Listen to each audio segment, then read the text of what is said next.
Preface. This book is pragmatical, not philosophical. A practical manual, not a treatise upon theories.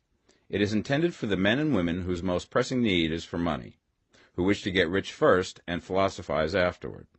It is for those who have, so far, found neither the time, the means, nor the opportunity to go deeply into the study of metaphysics, but who want results and who are willing to take the conclusions of science as a basis for action, without going into all the processes by which those conclusions were reached.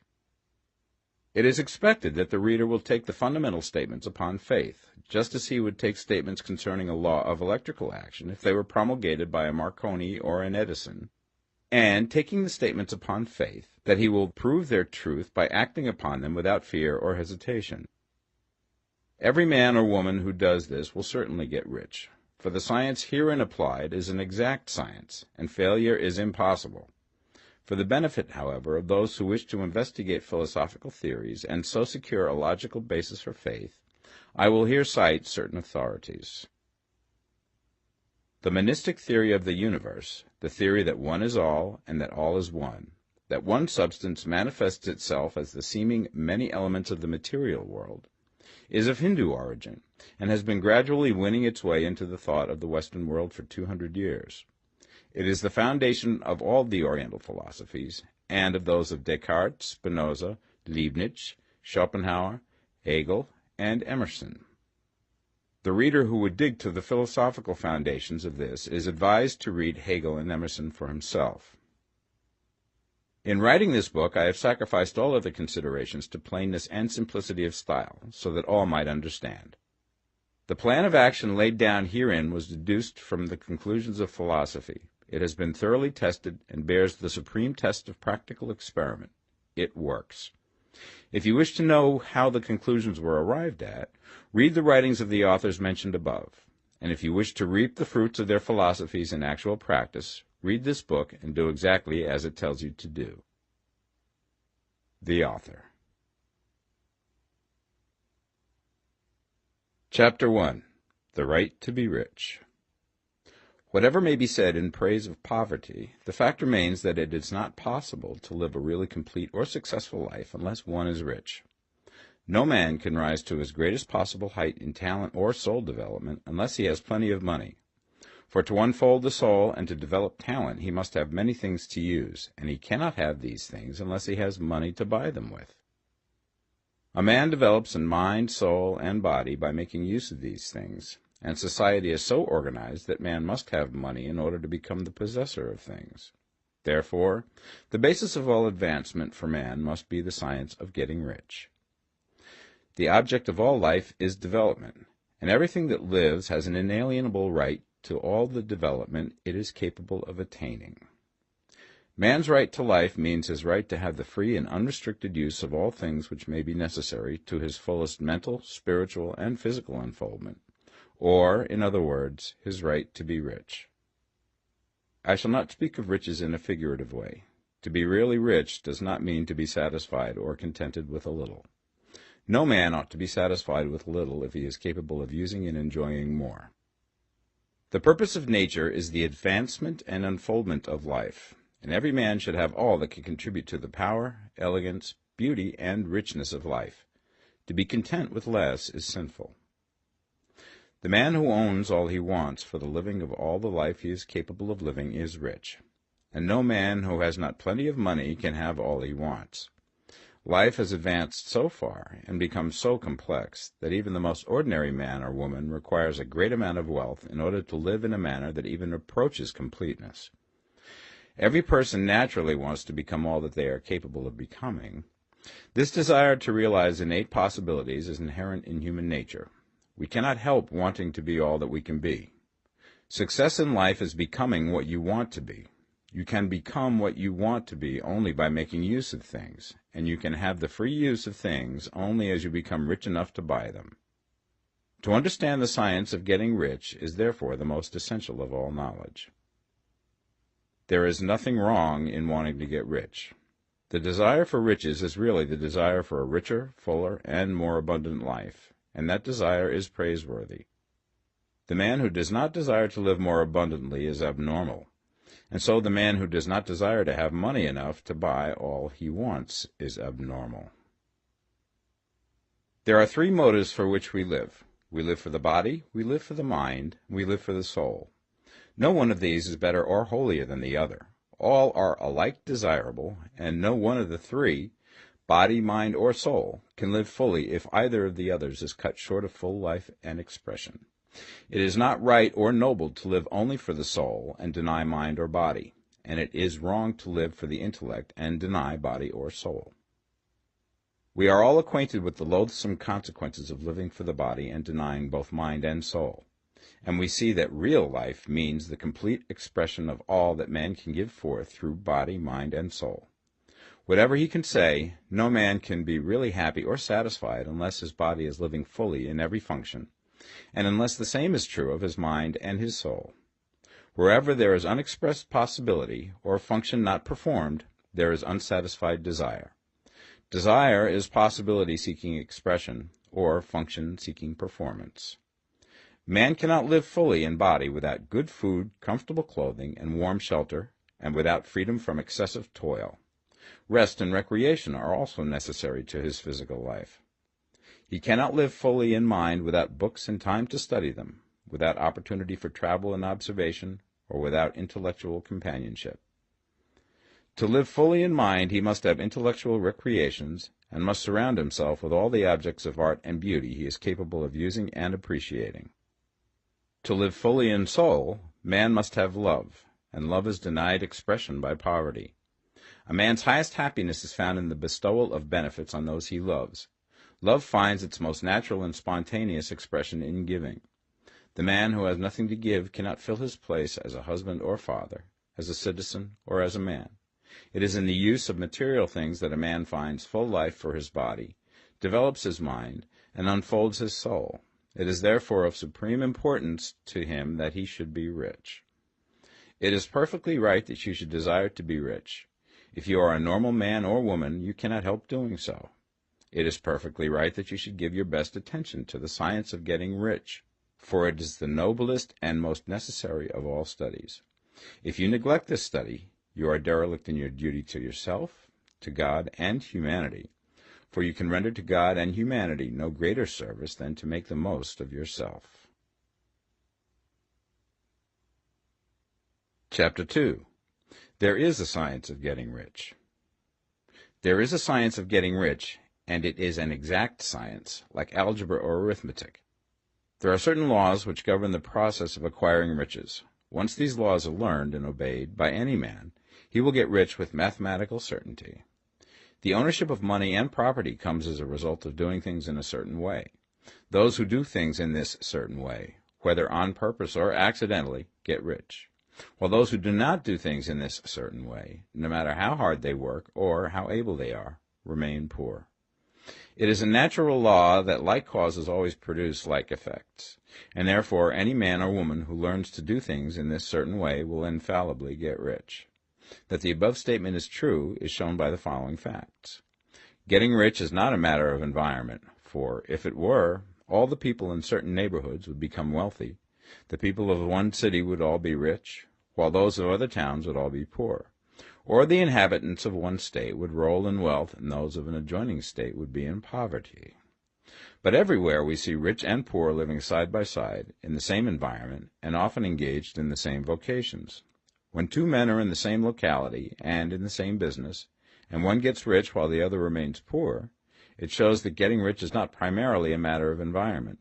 Some environments may be more favorable than others, but when two men in the same business are in the same neighborhood, and one gets rich while the other fails, it indicates that getting rich is the result of doing things in a certain way.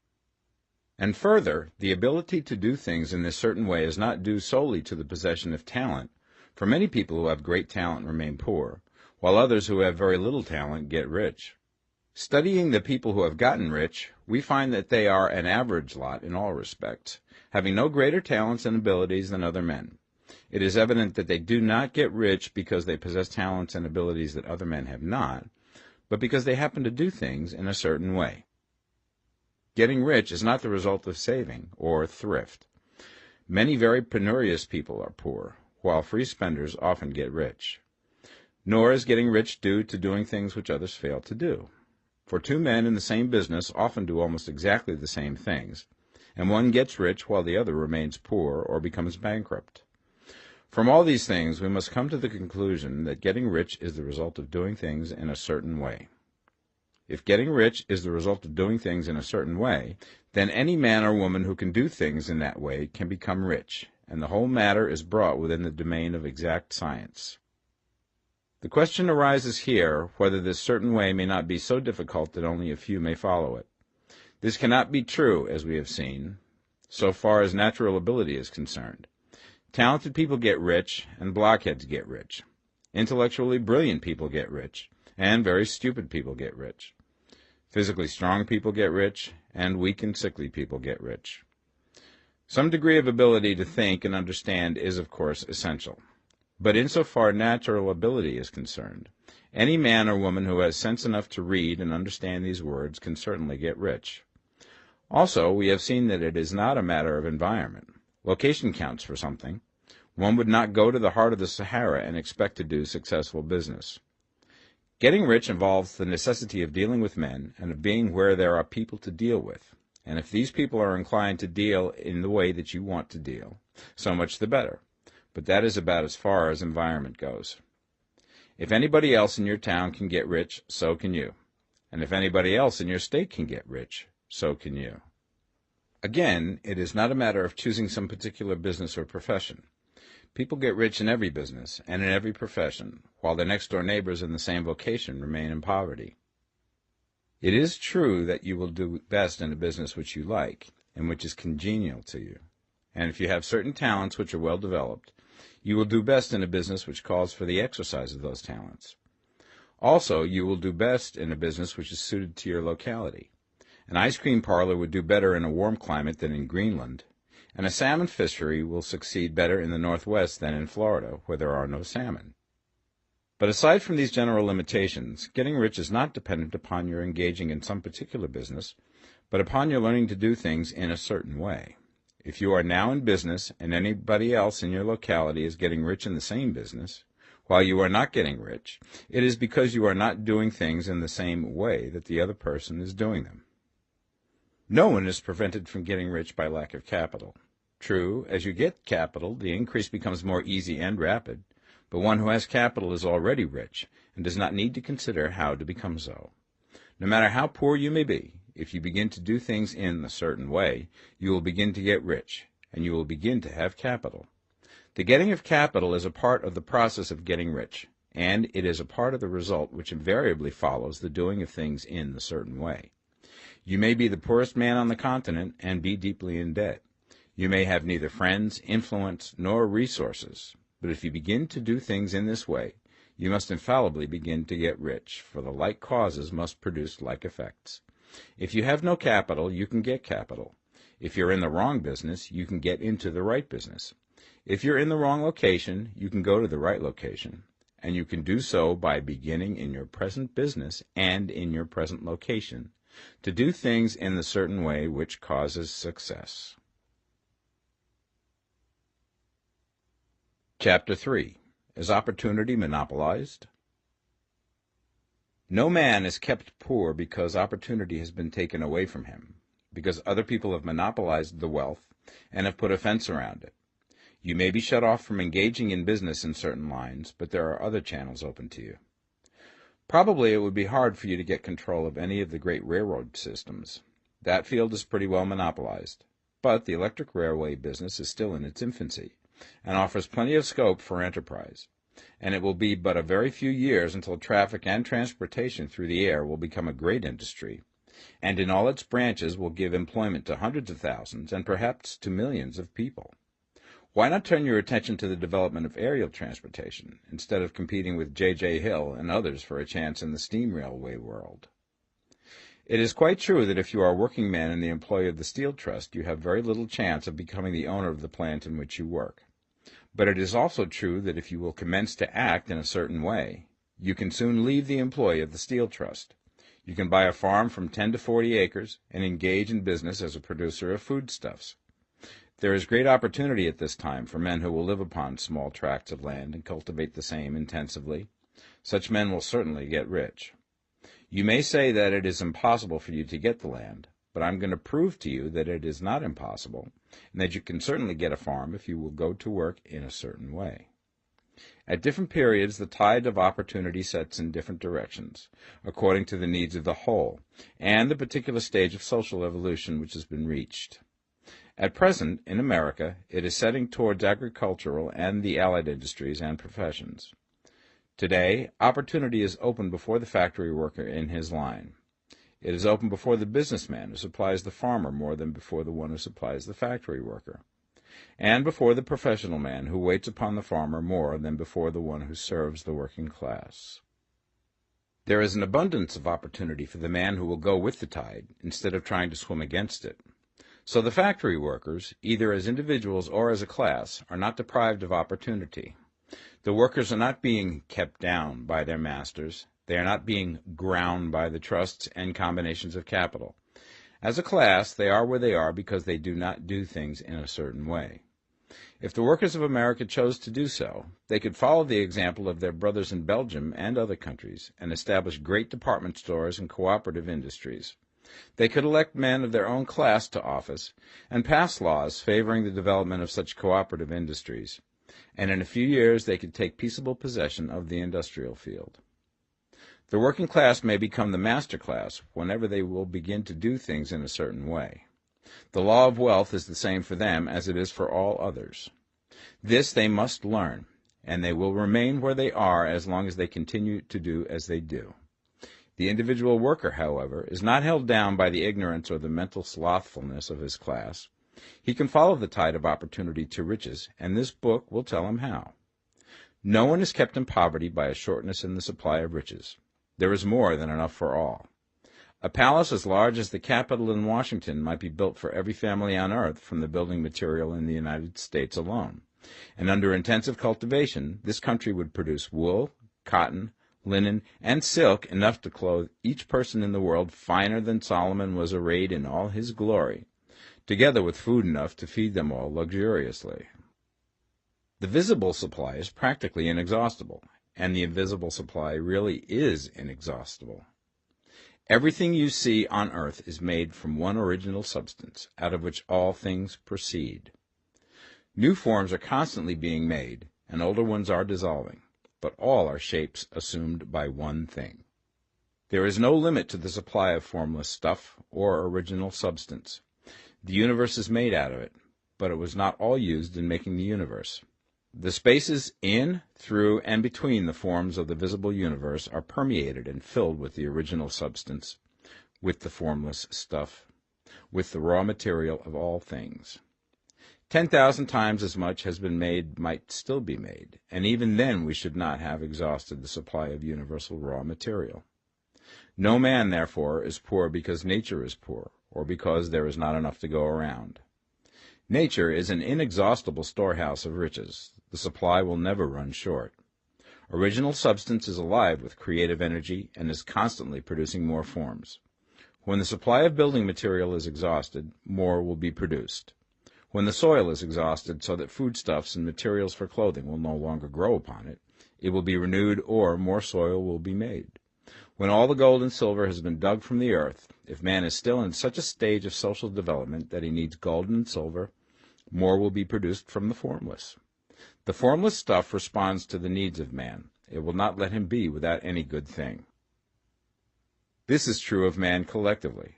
The race as a whole is always abundantly rich, and if individuals are poor, it is because they do not follow the certain way of doing things which makes the individual man rich.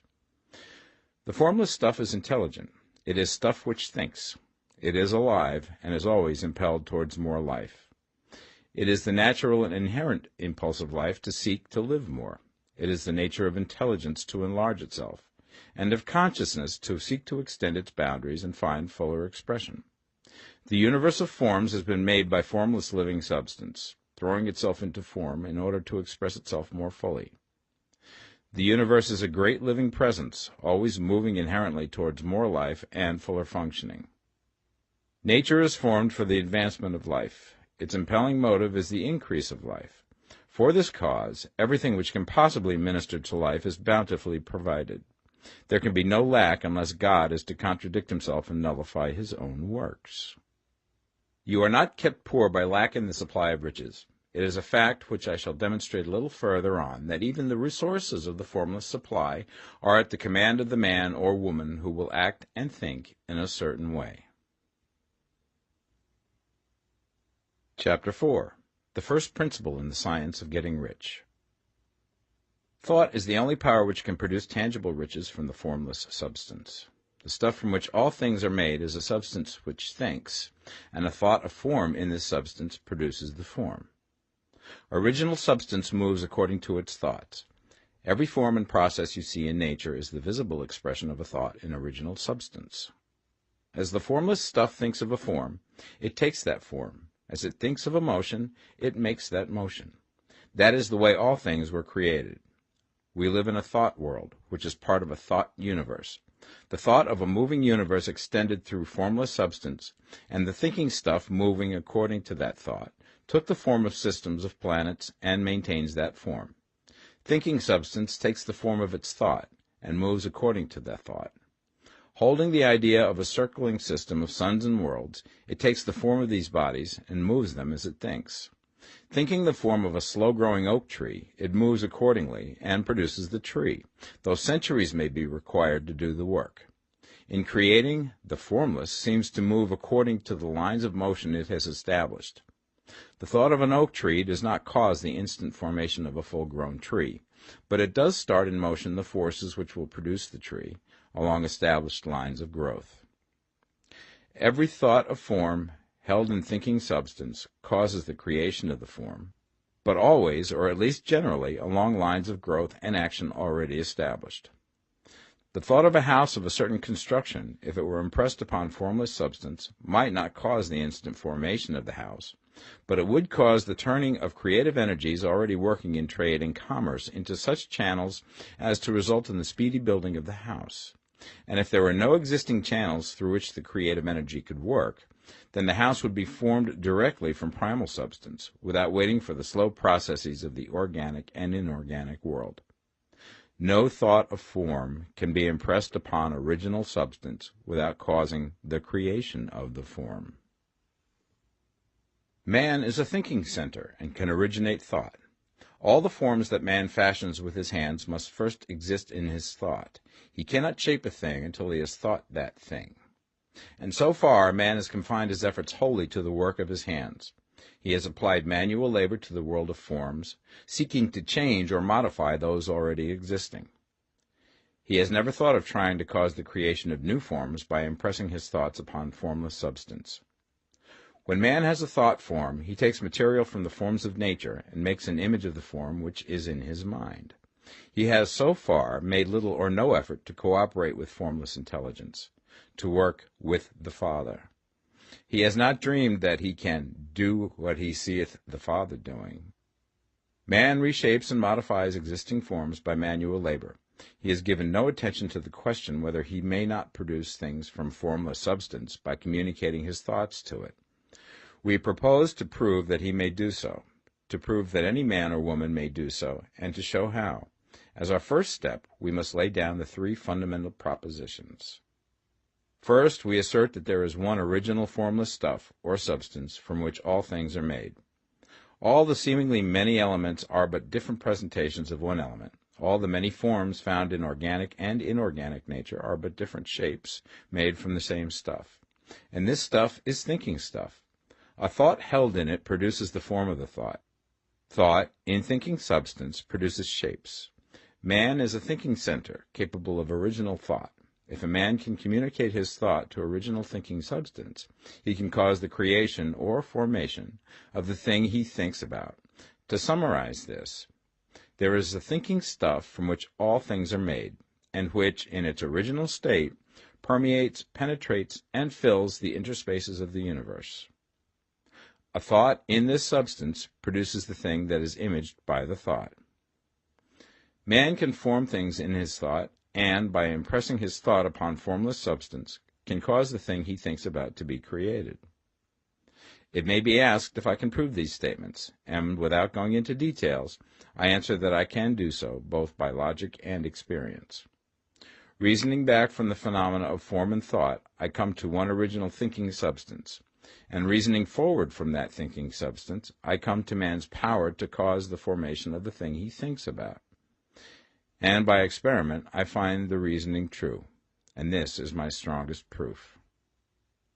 If one man who reads this book gets rich by doing what it tells him to do, that is evidence in support of my claim. But if every man who does what it tells him to do gets rich, that is proof positive until someone goes through the process and fails.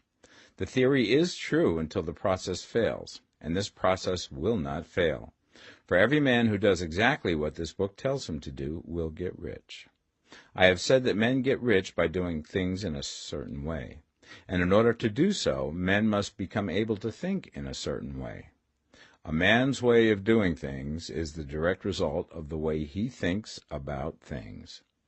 To do things in a way that you want to do them, you will have to acquire the ability to think the way you want to think. This is the first step towards getting rich. To think what you want to think is to think truth, regardless of appearances. Every man has the natural and inherent power to think what he wants to think, but it requires far more effort to do so than it does to think the thoughts which are suggested by appearances. To think according to appearance is easy. To think truth regardless of appearances is laborious, and requires the expenditure of more power than any other work man is called upon to perform. There is no labor from which most people shrink as they do from that of sustained and consecutive thought. It is the hardest work in the world. This is especially true when truth is contrary to appearances. Every appearance in the visible world tends to produce a corresponding form in the mind which observes it, and this can only be prevented by holding the thought of the truth. To look upon the appearance of disease will produce the form of disease in your own mind and ultimately in your body, unless you hold the thought of the truth, which is that there is no disease. It is only an appearance, and the reality is health. To look upon the appearances of poverty will produce corresponding forms in your own mind, unless you hold to the truth that there is no poverty, there is only abundance. To think health when surrounded by the appearance of disease, or to think riches when in the midst of appearances of poverty, requires power, but he who acquires this power becomes a master mind. He can conquer fate. He can have what he wants. This power can only be acquired by getting hold of the basic fact which is behind all appearances, and that fact is that there is one thinking substance, from which and by which all things are made. Then we must grasp the truth that every thought held in this substance becomes a form, and that man can so impress his thoughts upon it as to cause them to take form and become visible things. When we realize this, we lose all doubt and fear, for we know that we can create what we want to create, and we can get what we want to have, and can become what we want to be. As a first step towards getting rich, you must believe the three fundamental statements given previously in this chapter, and in order to emphasize them, I repeat them here. There is a thinking stuff from which all things are made, and which, in its original state, permeates, penetrates, and fills the interspaces of the universe. A thought in this substance produces the thing that is imaged by the thought. Man can form things in his thought, and, by impressing his thought upon formless substance, can cause the thing he thinks about to be created. You must lay aside all other concepts of the universe than this monistic one, and you must dwell upon this until it is fixed in your mind and has become your habitual thought. Read these creed statements over and over again. Fix every word upon your memory, and meditate upon them until you firmly believe what they say. If a doubt comes to you, cast it aside as a sin. Do not listen to arguments against this idea. Do not go to churches or lectures where a contrary concept of things is taught or preached. Do not read magazines or books which teach a different idea. If you get mixed up in your faith, all your efforts will be in vain. Do not ask why these things are true, nor speculate as to how they can be true. Simply take them on trust. The science of getting rich begins with the absolute acceptance of this faith. Chapter 5. Increasing Life. You must get rid of the last vestige of the old idea that there is a deity whose will it is that you should be poor, or whose purposes may be served by keeping you in poverty. The intelligent substance which is all, and in all, which lives in all and lives in you, is a consciously living substance. Being a consciously living substance, it must have the nature and inherent desire of every living intelligence for increase of life. Every living thing must continually seek for the enlargement of its life, because life, in the mere act of living, must increase itself. A seed, dropped into the ground, springs into activity, and in the act of living produces 100 more seeds. Life, by living, multiplies itself. It is forever becoming more. It must do so if it continues to be at all. Intelligence is under the same necessity for continuous increase. Every thought we think makes it necessary for us to think another thought. Consciousness is continually expanding. Every fact we learn leads us to the learning of another fact. Knowledge is continually increasing. Every talent we cultivate brings to the mind the desire to cultivate another talent. We are subject to the urge of life, seeking expression, which ever drives us on to know more, to do more, and to be more. In order to know more, do more, and be more, we must have more. We must have things to use, for we learn and do and become only by using things. We must get rich so that we can live more. The desire for riches is simply the capacity for larger life seeking fulfillment. Every desire is the effort of an unexpressed possibility to come into action. It is power seeking to manifest which causes desire. That which makes you want more money is the same as that which makes the plant grow. It is life, seeking fuller expression. The one living substance must be subject to this inherent law of all life. It is permeated with the desire to live more. That is why it is under the necessity of creating things. The one substance desires to live more in you. Hence, it wants you to have all the things you can use. It is the desire of God that you should get rich. He wants you to get rich because he can express himself better through you if you have plenty of things to use in giving him expression. He can live more in you if you have unlimited command of the means of life. The universe desires you to have everything you want to have. Nature is friendly to your plans. Everything is naturally for you. Make up your mind that this is true. It is essential, however, that your purpose should harmonize with the purpose that is in all. You must want real life, not mere pleasure of sensual gratification. Life is the performance of function, and the individual really lives only when he performs every function, physical, mental, and spiritual, of which he is capable, without excess in any. You do not want to get rich in order to live swinishly, for the gratification of animal desires, that is not life. But the performance of every physical function is a part of life, and no one lives completely who denies the impulses of the body a normal and healthful expression. You do not want to get rich solely to enjoy mental pleasures, to get knowledge, to gratify ambition, to outshine others, to be famous. All these are a legitimate part of life, but the man who lives for the pleasures of the intellect alone will only have a partial life, and he will never be satisfied with his lot. You do not want to get rich solely for the good of others, to lose yourself for the salvation of mankind, to experience the joys of philanthropy and sacrifice. The joys of the soul are only a part of life, and they are no better or nobler than any other part. You want to get rich in order that you may eat, drink, and be merry when it is time to do these things, in order that you may surround yourself with beautiful things, see distant lands, feed your mind, and develop your intellect, in order that you may love men and do kind things, and be able to play a good part in helping the world to find truth. But remember that extreme altruism is no better and no nobler than extreme selfishness. Both are mistakes. Get rid of the idea that God wants you to sacrifice yourself for others, and that you can secure his favor by doing so.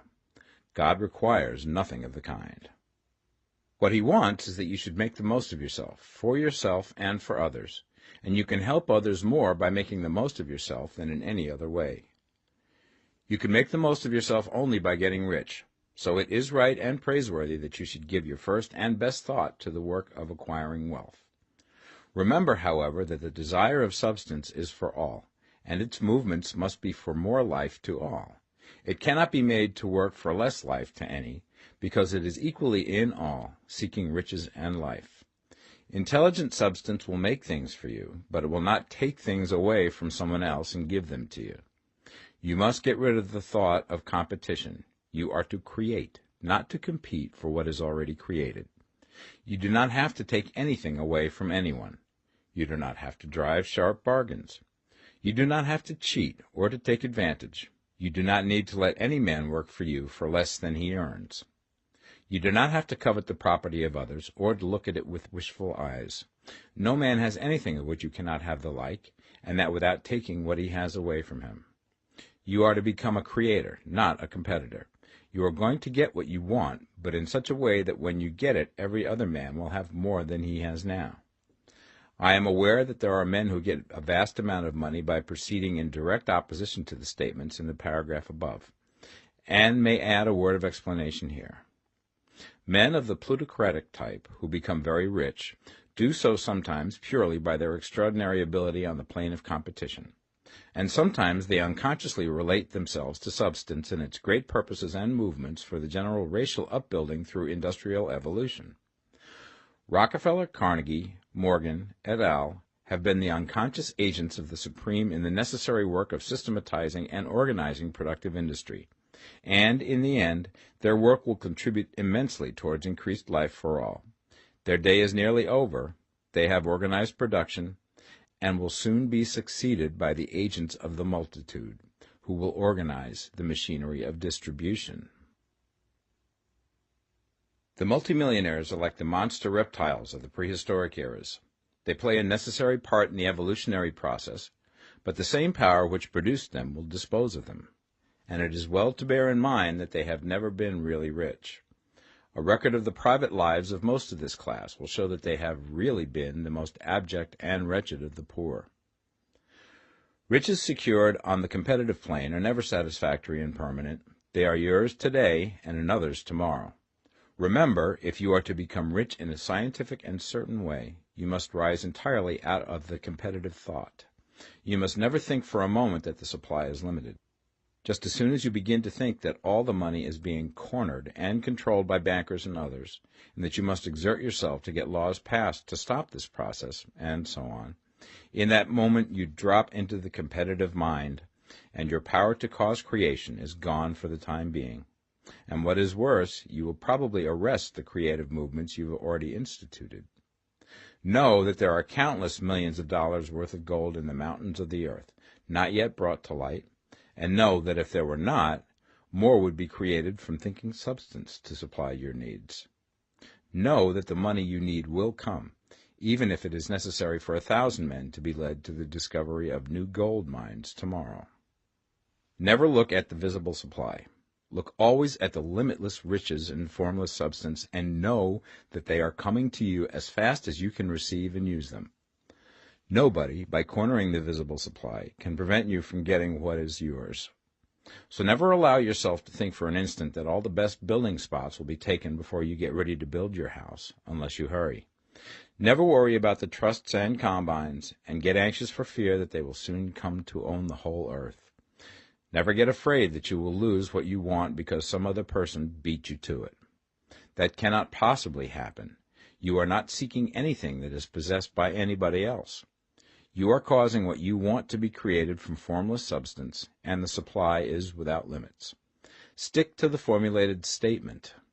There is a thinking stuff from which all things are made, and which, in its original state, permeates, penetrates, and fills the interspaces of the universe.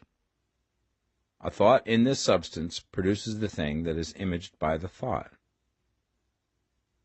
Man can form things in his thought, and by impressing his thought upon formless substance, can cause the thing he thinks about to be created.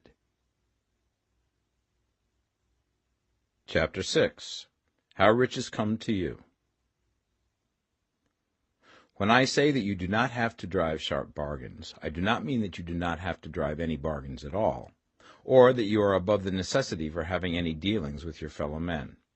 I mean that you will not need to deal with them unfairly. You do not have to get something for nothing, but can give to every man more than you take from him. You cannot give every man more in cash market value than you take from him, but you can give him more in use value than the cash value of the thing you take from him.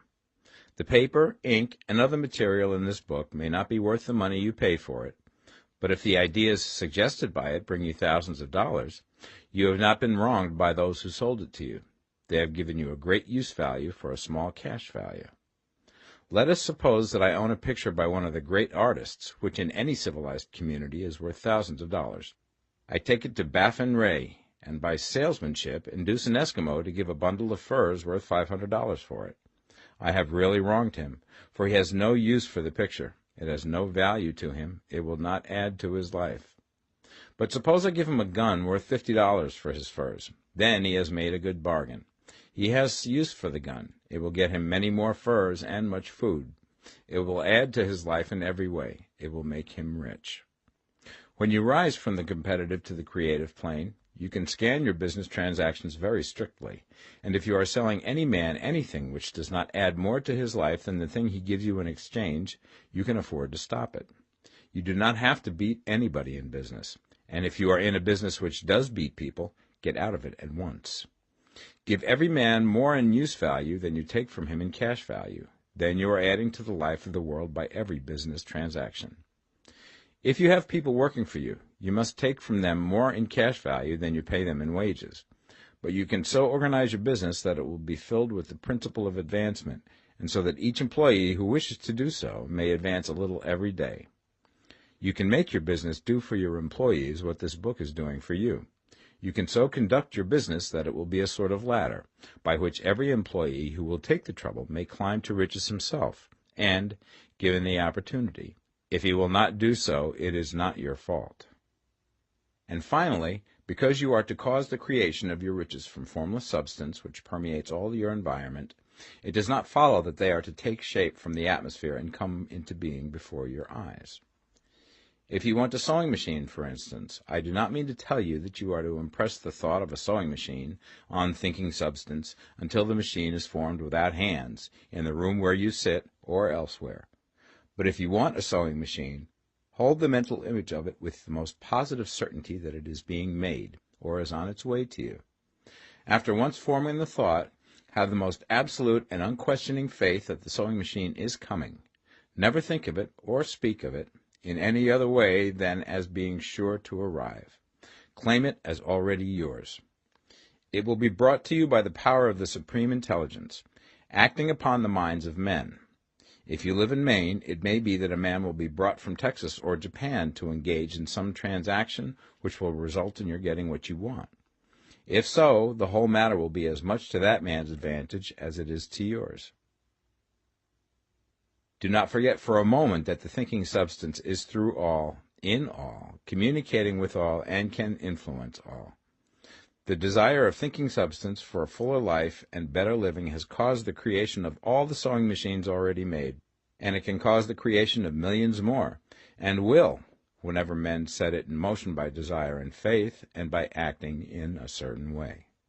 You can certainly have a sewing machine in your house, and it is just as certain that you can have any other thing or things which you want, and which you will use for the advancement of your own life and the lives of others. You need not hesitate about asking largely.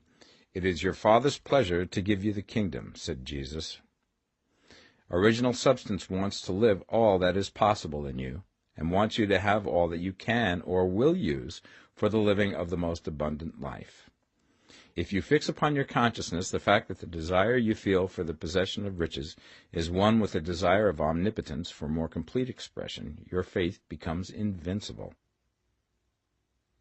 Once I saw a little boy sitting at a piano, and vainly tried to bring harmony out of the keys, and I saw that he was grieved and provoked by his inability to play real music. I asked him the cause of his vexation, and he answered, "I can feel the music in me, but I can't make my hands go right." The music in him was the urge of original substance, containing all the possibilities of all life. All that there is of music was seeking expression through the child. God, the one substance, is trying to live and do and enjoy things through humanity.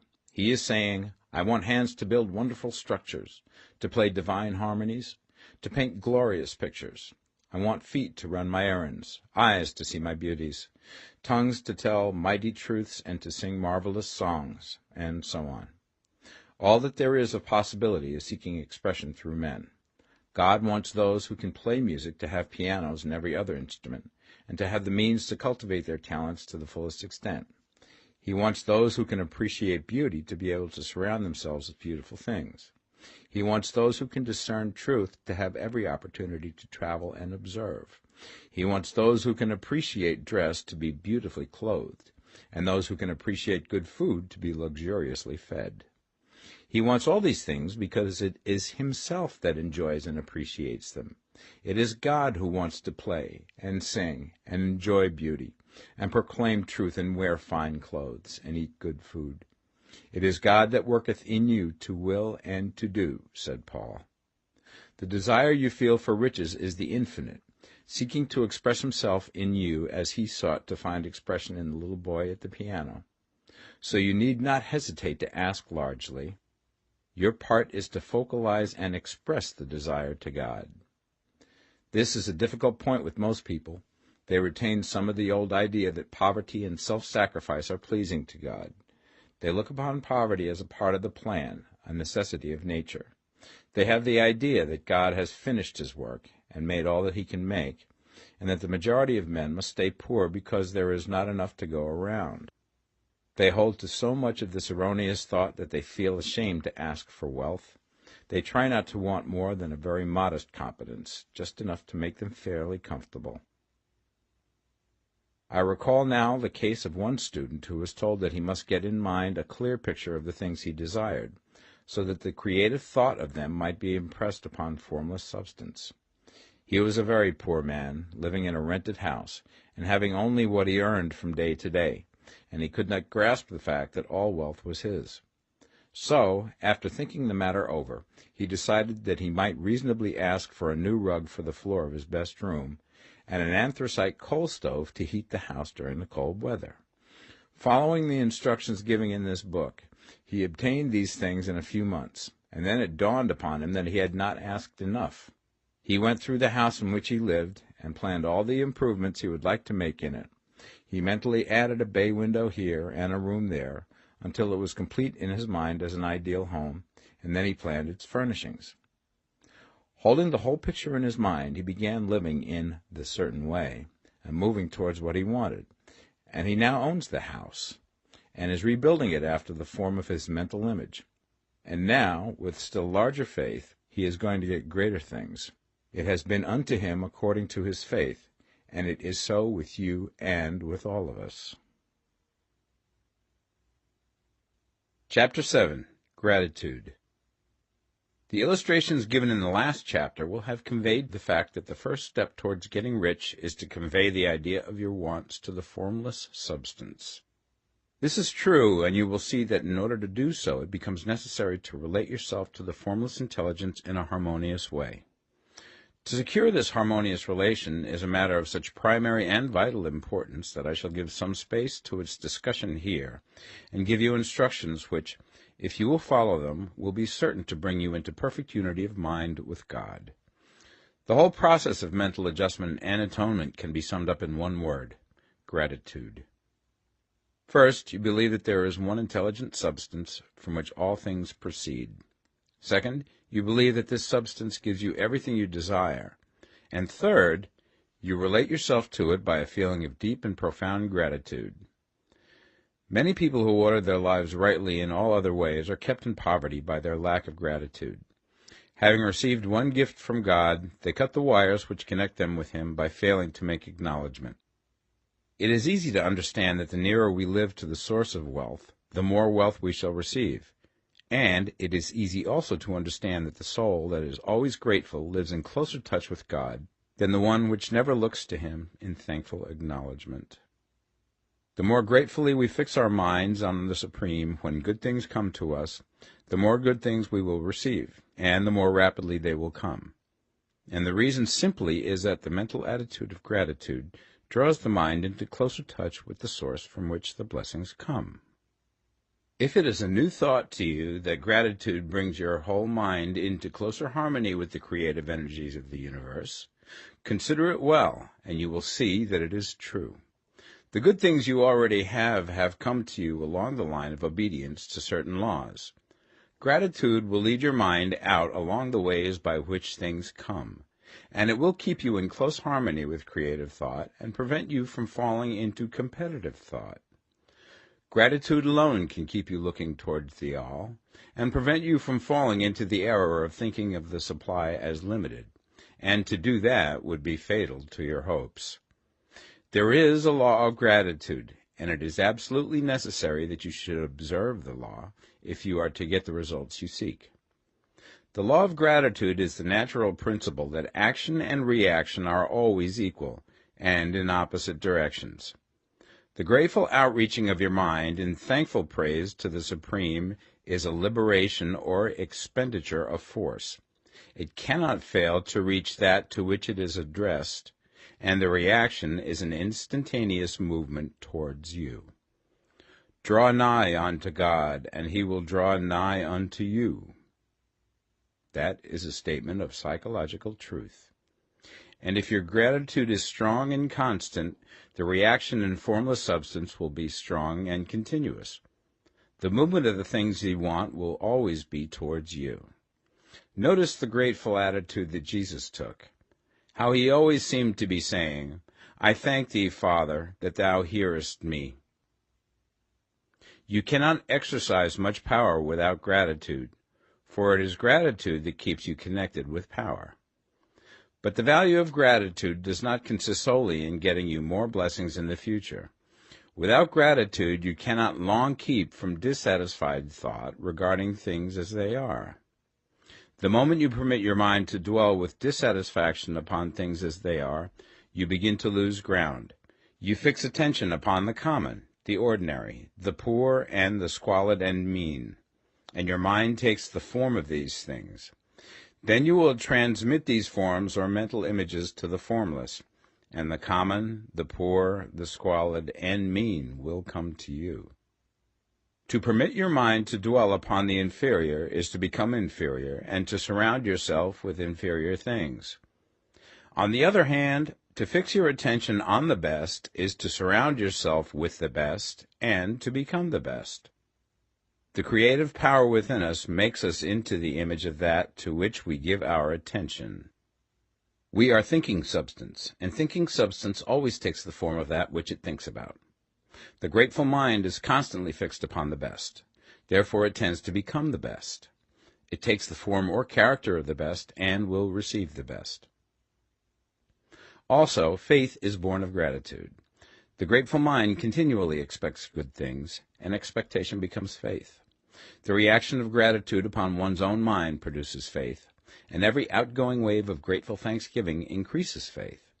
He who has no feeling of gratitude cannot long retain a living faith, and without a living faith you cannot get rich by the creative method, as we shall see in the following chapters.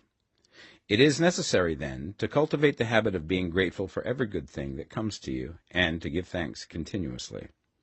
And because all things have contributed to your advancement, you should include all things in your gratitude. Do not waste time thinking or talking about the shortcomings or wrong actions of plutocrats or trust magnates. Their organization of the world has made your opportunity. All you get really comes to you because of them. Do not rage against corrupt politicians. If it were not for politicians, we should fall into anarchy, and your opportunity would be greatly lessened. God has worked a long time and very patiently to bring us up to where we are in industry and government, and he is going right on with his work. There is not the least doubt that he will do away with plutocrats, trust magnates, captains of industry, and politicians as soon as they can be spared. But in the meantime, behold, they are all very good. Remember that they are all helping to arrange the lines of transmission along which your riches will come to you, and be grateful to them all. This will bring you into harmonious relations with the good in everything, and the good in everything will move toward you.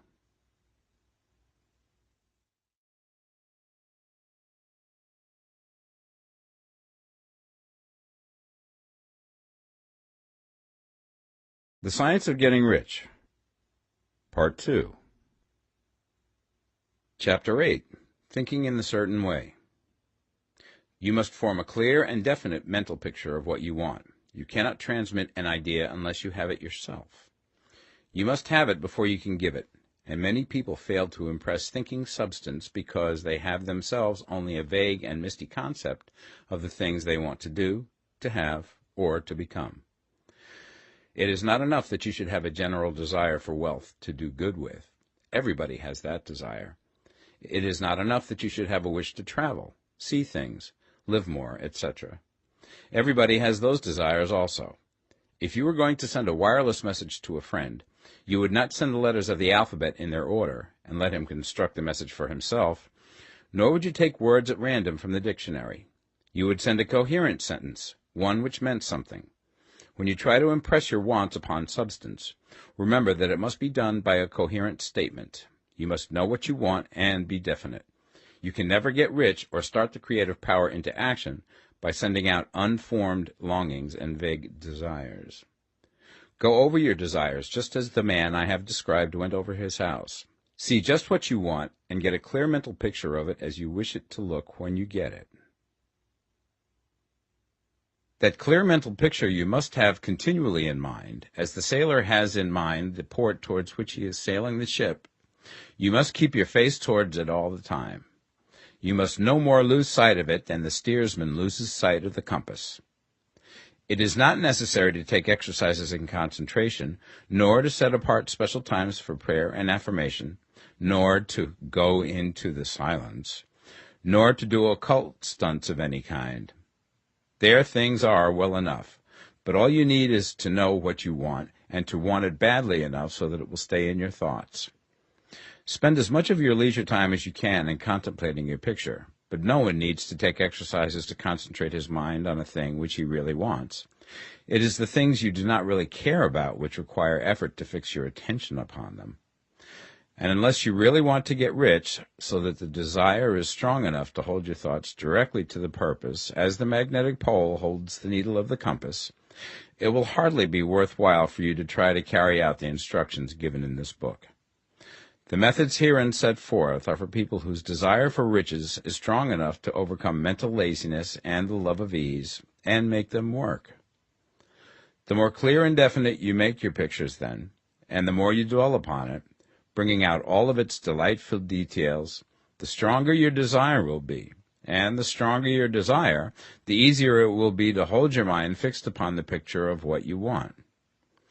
Something more is necessary, however, than merely to see the picture clearly. If that is all you do, you are only a dreamer, and will have little or no power for accomplishment.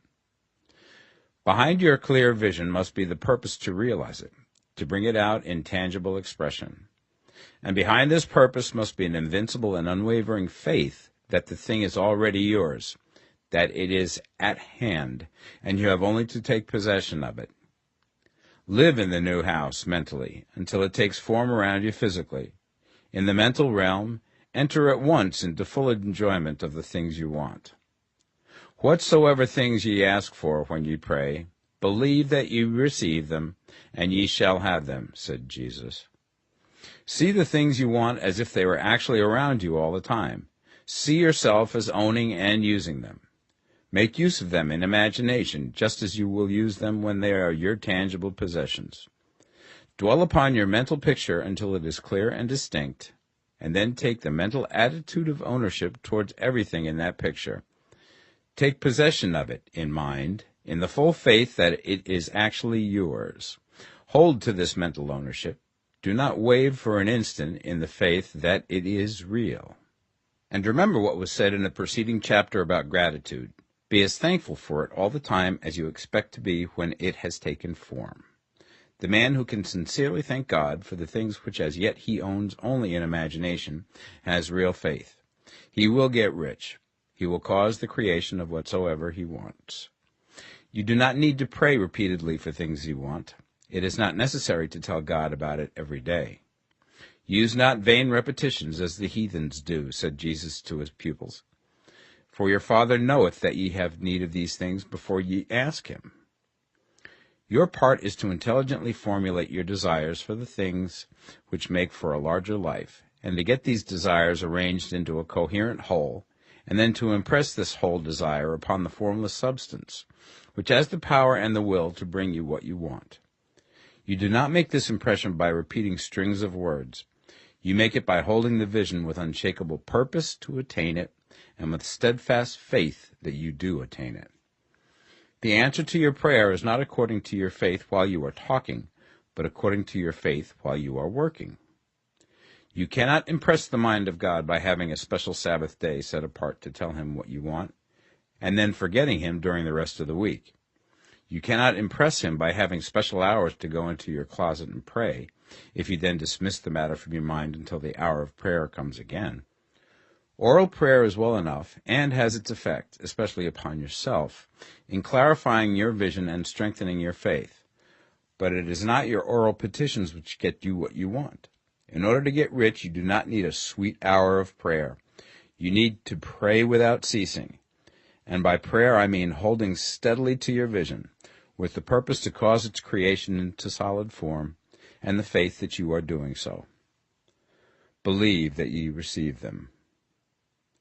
The whole matter turns on receiving, once you have clearly formed your vision. When you have formed it, it is well to make an oral statement, addressing the Supreme in reverent prayer, and from that moment you must, in mind, receive what you ask for. Live in the new house, wear the fine clothes, ride in the automobile, go on the journey, and confidently plan for greater journeys. Think and speak of all things you have asked for in terms of actual present ownership. Imagine an environment and a financial condition exactly as you want them, and live all the time in that imaginary environment and financial condition. Mind, however, that you do not do this as a mere dreamer and castle builder. Hold to the faith that the imaginary is being realized, and to the purpose to realize it. Remember that it is faith and purpose in the use of imagination which makes the difference between the scientist and the dreamer. And having learned this fact, it is here that you must learn the proper use of the will. Chapter 9. How to use the will. To set about getting rich in a scientific way, you do not try to apply your willpower to anything outside of yourself.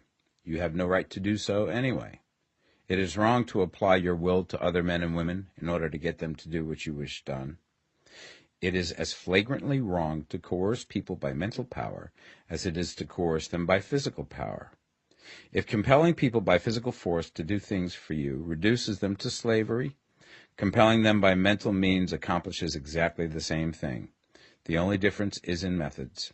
If taking things from people by physical force is robbery, then taking things by mental force is robbery also. There is no difference in principle. You have no right to use your willpower upon another person, even for his own good, for you do not know what is for his good. The science of getting rich does not require you to apply power or force to any other person in any way whatsoever. There is not the slightest necessity for doing so. Indeed, any attempt to use your will upon others will only tend to defeat your purpose. You do not need to apply your will to things in order to compel them to come to you. That would simply be trying to coerce God, and would be foolish and useless, as well as irreverent. You do not have to compel God to give you good things, any more than you have to use your willpower to make the sun rise. You do not have to use your willpower to conquer an unfriendly deity, or to make stubborn and rebellious forces do your bidding. Substance is friendly to you, and is more anxious to give you what you want than you are to get it. To get rich, you need only to use your willpower upon yourself. When you know what to think and do, then you must use your will to compel yourself to think and do the right things. That is the legitimate use of the will in getting what you want, to use it in holding yourself to the right course. Use your will to keep yourself thinking and acting in the certain way. Do not try to project your will or thoughts or your mind out into space to act on things or people. Keep your mind at home. It can accomplish more there than elsewhere. Use your mind to form a mental image of what you want and to hold that vision with faith and purpose, and use your will to keep your mind working in the right way. The more steady and continuous your faith and purpose, the more rapidly you will get rich, because you will make only positive impressions upon substance, and you will not neutralize or offset them by negative impressions. The picture of your desires, held with faith and purpose, is taken up by the formless, and permeates it to great distances throughout the universe, for all I know. As this impression spreads, all things are set moving towards its realizations. Every living thing, every inanimate thing, and the things yet uncreated, are stirred towards bringing into being that which you want. All forces begin to be exerted in that direction. All things begin to move towards you. The minds of people everywhere are influenced towards doing the things necessary to the fulfilling of your desires, and they work for you unconsciously. But you can check all this by starting a negative impression in the formless substance. Doubt or unbelief is as certain to start a movement away from you as faith and purpose are to start one towards you. It is by not understanding this that most people who try to make use of mental science in getting rich make their failure. Every hour and moment you spend in giving heeds to doubts and fears. Every hour you spend in worry, every hour in which your soul is possessed by unbelief, sets a current away from you in the whole domain of intelligent substance. All the promises are unto them that believe, and unto them only. Notice how insistent Jesus was upon this point of belief, and now you know the reason why. Since belief is all important, it behooves you to guard your thoughts, and as your beliefs will be shaped to a very great extent by the things you observe and think about, it is important that you should command your attention. And here the will comes into use, for it is by your will that you determine upon what things your attention shall be fixed. If you want to become rich, you must not make a study of poverty. Things are not brought into being by thinking about their opposites. Health is never to be attained by studying disease and thinking about disease. Righteousness is not to be promoted by studying sin and thinking about sin. And no one ever got rich by studying poverty and thinking about poverty. Medicine as a science of disease has increased disease. Religion as a science of sin has promoted sin. And economics as a study of poverty will fill the world with wretchedness and want. Do not talk about poverty. Do not investigate it or concern yourself with it. Never mind what its causes are. You have nothing to do with them. What concerns you is the cure. Do not spend your time in charitable work or charity movements. All charity only tends to perpetuate the wretchedness it aims to eradicate. I do not say that you should be hard-hearted or unkind and refuse to hear the cry of need, but you must not try to eradicate poverty in any of the conventional ways. Put poverty behind you, and put all that pertains to it behind you, and make good. Get rich. That is the best way you can help the poor. And you cannot hold the mental image which is to make you rich if you fill your mind with pictures of poverty. Do not read books or papers which give circumstantial accounts of the wretchedness of the tenement dwellers, of the horrors of child labor, and so on. Do not read anything which fills your mind with gloomy images of want and suffering. You cannot help the poor in the least by knowing about these things, and the widespread knowledge of them does not tend at all to do away with poverty. What tends to do away with poverty is not getting the pictures of poverty into your mind, but getting pictures of wealth into the minds of the poor. You are not deserting the poor in their misery when you refuse to allow your mind to be filled with pictures of that misery. Poverty can be done away with, not by increasing the number of well-to-do people who think about poverty, but by increasing the number of poor people who purpose with faith to get rich. The poor do not need charity, they need inspiration. Charity only sends them a loaf of bread to keep them alive in their wretchedness, or give them an entertainment to make them forget for an hour or two. But inspiration will cause them to rise out of their misery. If you want to help the poor, demonstrate to them that they can become rich. Prove it by getting rich yourself. The only way in which poverty will ever be banished from this world is by getting a large and constantly increasing number of people to practice the teachings of this book. People must be taught to become rich by creation, not by competition. Every man who becomes rich by competition throws down behind him the ladder by which he rises and keeps others down. But every man who gets rich by creation opens a way for thousands to follow him and inspires them to do so.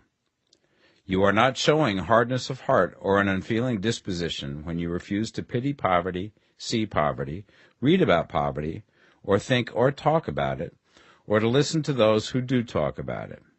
Use your willpower to keep your mind off the subject of poverty and to keep it fixed with faith and purpose on the vision of what you want. Chapter 10. Further Use of the Will. You cannot retain a true and clear vision of wealth if you are constantly turning your attention to opposing pictures, whether they be external or imaginary. Do not tell of your past troubles of a financial nature, if you have had them. Do not think of them at all. Do not tell of the poverty of your parents, or the hardships of your early life. To do any of these things is to mentally class yourself with the poor for the time being, and it will certainly check the movement of things in your direction. Let the dead bury their dead, as Jesus said. Put poverty and all things that pertain to poverty completely behind you. You have accepted a certain theory of the universe as being correct, and are resting all your hopes of happiness on its being correct. And what can you gain by giving heed to conflicting theories? Do not read religious books which tell you that the world is soon coming to an end, and do not read the writing of muckrakers and pessimistic philosophers who tell you that it is going to the devil. The world is not going to the devil. It is going to God. It is wonderful becoming. True, there may be a good many things in existing conditions which are disagreeable, but what is the use of studying them when they are certainly passing away, and when the study of them only tends to check their passing and keep them with us? Why give time and attention to things which are being removed by evolutionary growth, when you can hasten their removal only by promoting the evolutionary growth as far as your part of it goes? No matter how horrible and seeming may be the conditions in certain countries, sections, or places, you waste your time and destroy your own chances by considering them. You should interest yourself in the world's becoming rich. Think of the riches in the world as coming to, instead of the poverty it is growing out of, and bear in mind that the only way in which you can assist the world in growing rich is by growing rich yourself through creative method, not the competitive one. Give your attention wholly to riches. Ignore poverty. Whenever you think or speak of those who are poor, think and speak of them as those who are becoming rich, as those who are to be congratulated rather than pitied. Then they and others will catch the inspiration and begin to search for the way out. Because I say that you are to give your whole time and mind and thought to riches, it does not follow that you are to be sordid or mean. To become really rich is the noblest aim you can have in life, for it includes everything else. On the competitive plane, the struggle to get rich is a godless scramble for power over other men. But when we come into the creative mind, all this is changed. All that is possible in the way of greatness and soul unfoldment, of service and lofty endeavor, comes by way of getting rich. All is made possible by the use of things. If you lack for physical health, you will find that the attainment of it is conditional on you getting rich. Only those who are emancipated from financial worry and who have the means to live a carefree existence and follow hygienic practices can have and retain health. Moral and spiritual greatness is possible only to those who are above the competitive battle for existence, and only those who are becoming rich on the plane of creative thought are free from the degrading influences of competition. If your heart is set on domestic happiness, remember that love flourishes best when there is refinement, a high level of thought, and freedom from corrupting influences. And these are to be found only where riches are attained by the exercise of creative thought, without strife or rivalry. You can aim at nothing so great or noble, I repeat, as to become rich, and you must fix your attention upon your mental picture of riches, to the exclusion of all that may tend to dim or obscure the vision. You must learn to see the underlying truth in all things. You must see beneath all seemingly wrong conditions the great one life, ever moving forward towards fuller expression and more complete happiness. It is the truth that there is no such thing as poverty, that there is only wealth. Some people remain in poverty because they are ignorant of the fact that there is wealth for them, and these can best be taught by showing them the way to affluence in your own person and practice. Others are poor because, while they feel that there is a way out, they are too intellectually indolent to put forth the mental effort necessary to find that way and by travel it. Others still are poor because, while they have some notion of science, they have become so swamped and lost in the maze of metaphysical and occult theories that they do not know which road to take. They try a mixture of many systems and fail in all. For these, again, the very best thing to do is to show the right way in your own person and practice. An ounce of doing things is worth a pound of theorizing. The very best thing you can do for the whole world is to make the most of yourself. You can serve God and man in no more effective way than by getting rich. That is, if you get rich by the creative method and not by the competitive one. Another thing. We assert that this book gives in detail the principles of the science of getting rich, and if that is true, you do not need to read any other book upon the subject. This may sound narrow and egotistical, but consider. There is no more scientific method of computation in mathematics than by addition, subtraction, multiplication, and division. No other method is possible. There can be but one shortest distance between 2 points. There is only one way to think scientifically, and that is to think in the way that leads by the most direct and simple route to the goal. No man has yet formulated a briefer or less complex system than the one set forth herein. It has been stripped of all non-essentials. When you commence on this, lay all others aside. Put them out of your mind altogether. Read this book every day. Keep it with you. Commit it to memory, and do not think about other systems and theories. If you do, you will begin to have doubts, and to be uncertain and wavering in your thought, and then you will begin to make failures. After you have made good and become rich, you may study other systems as much as you please. But until you are quite sure that you have gained what you want, do not read anything on this line but this book, unless it be the authors mentioned in the preface. And read only the most optimistic comments on the world's news, those in harmony with your picture. Also, postpone your investigations into the occult. Do not dabble in theosophy, spiritualism, or kindred studies. It is very likely that the dead still live and are near, but if they are, let them alone. Mind your own business. Wherever the spirits of the dead may be, they have their own work to do and their own problems to solve, and we have no right to interfere with them. We cannot help them, and it is very doubtful whether they can help us, or whether we have any right to trespass upon their time if they can.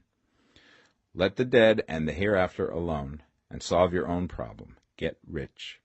If you begin to mix with the occult, you will start mental cross-currents which will surely bring your hopes to shipwreck. Now, this and the preceding chapters have brought us to the following statement of basic facts. There is a thinking stuff from which all things are made, and which, in its original state, permeates, penetrates, and fills the interspaces of the universe.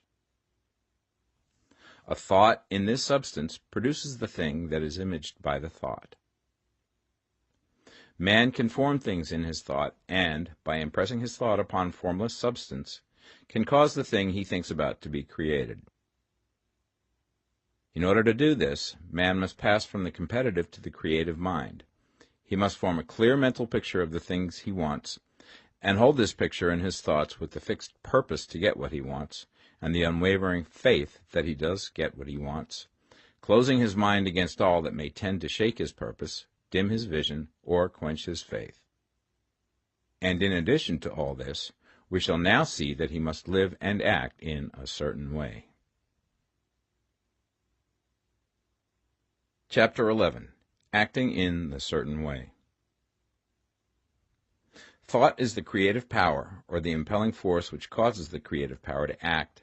Thinking in a certain way will bring riches to you, but you must not rely upon thought alone, paying no attention to personal action. That is the rock upon which many otherwise scientific metaphysical thinkers meet shipwreck, the failure to connect thought with personal action.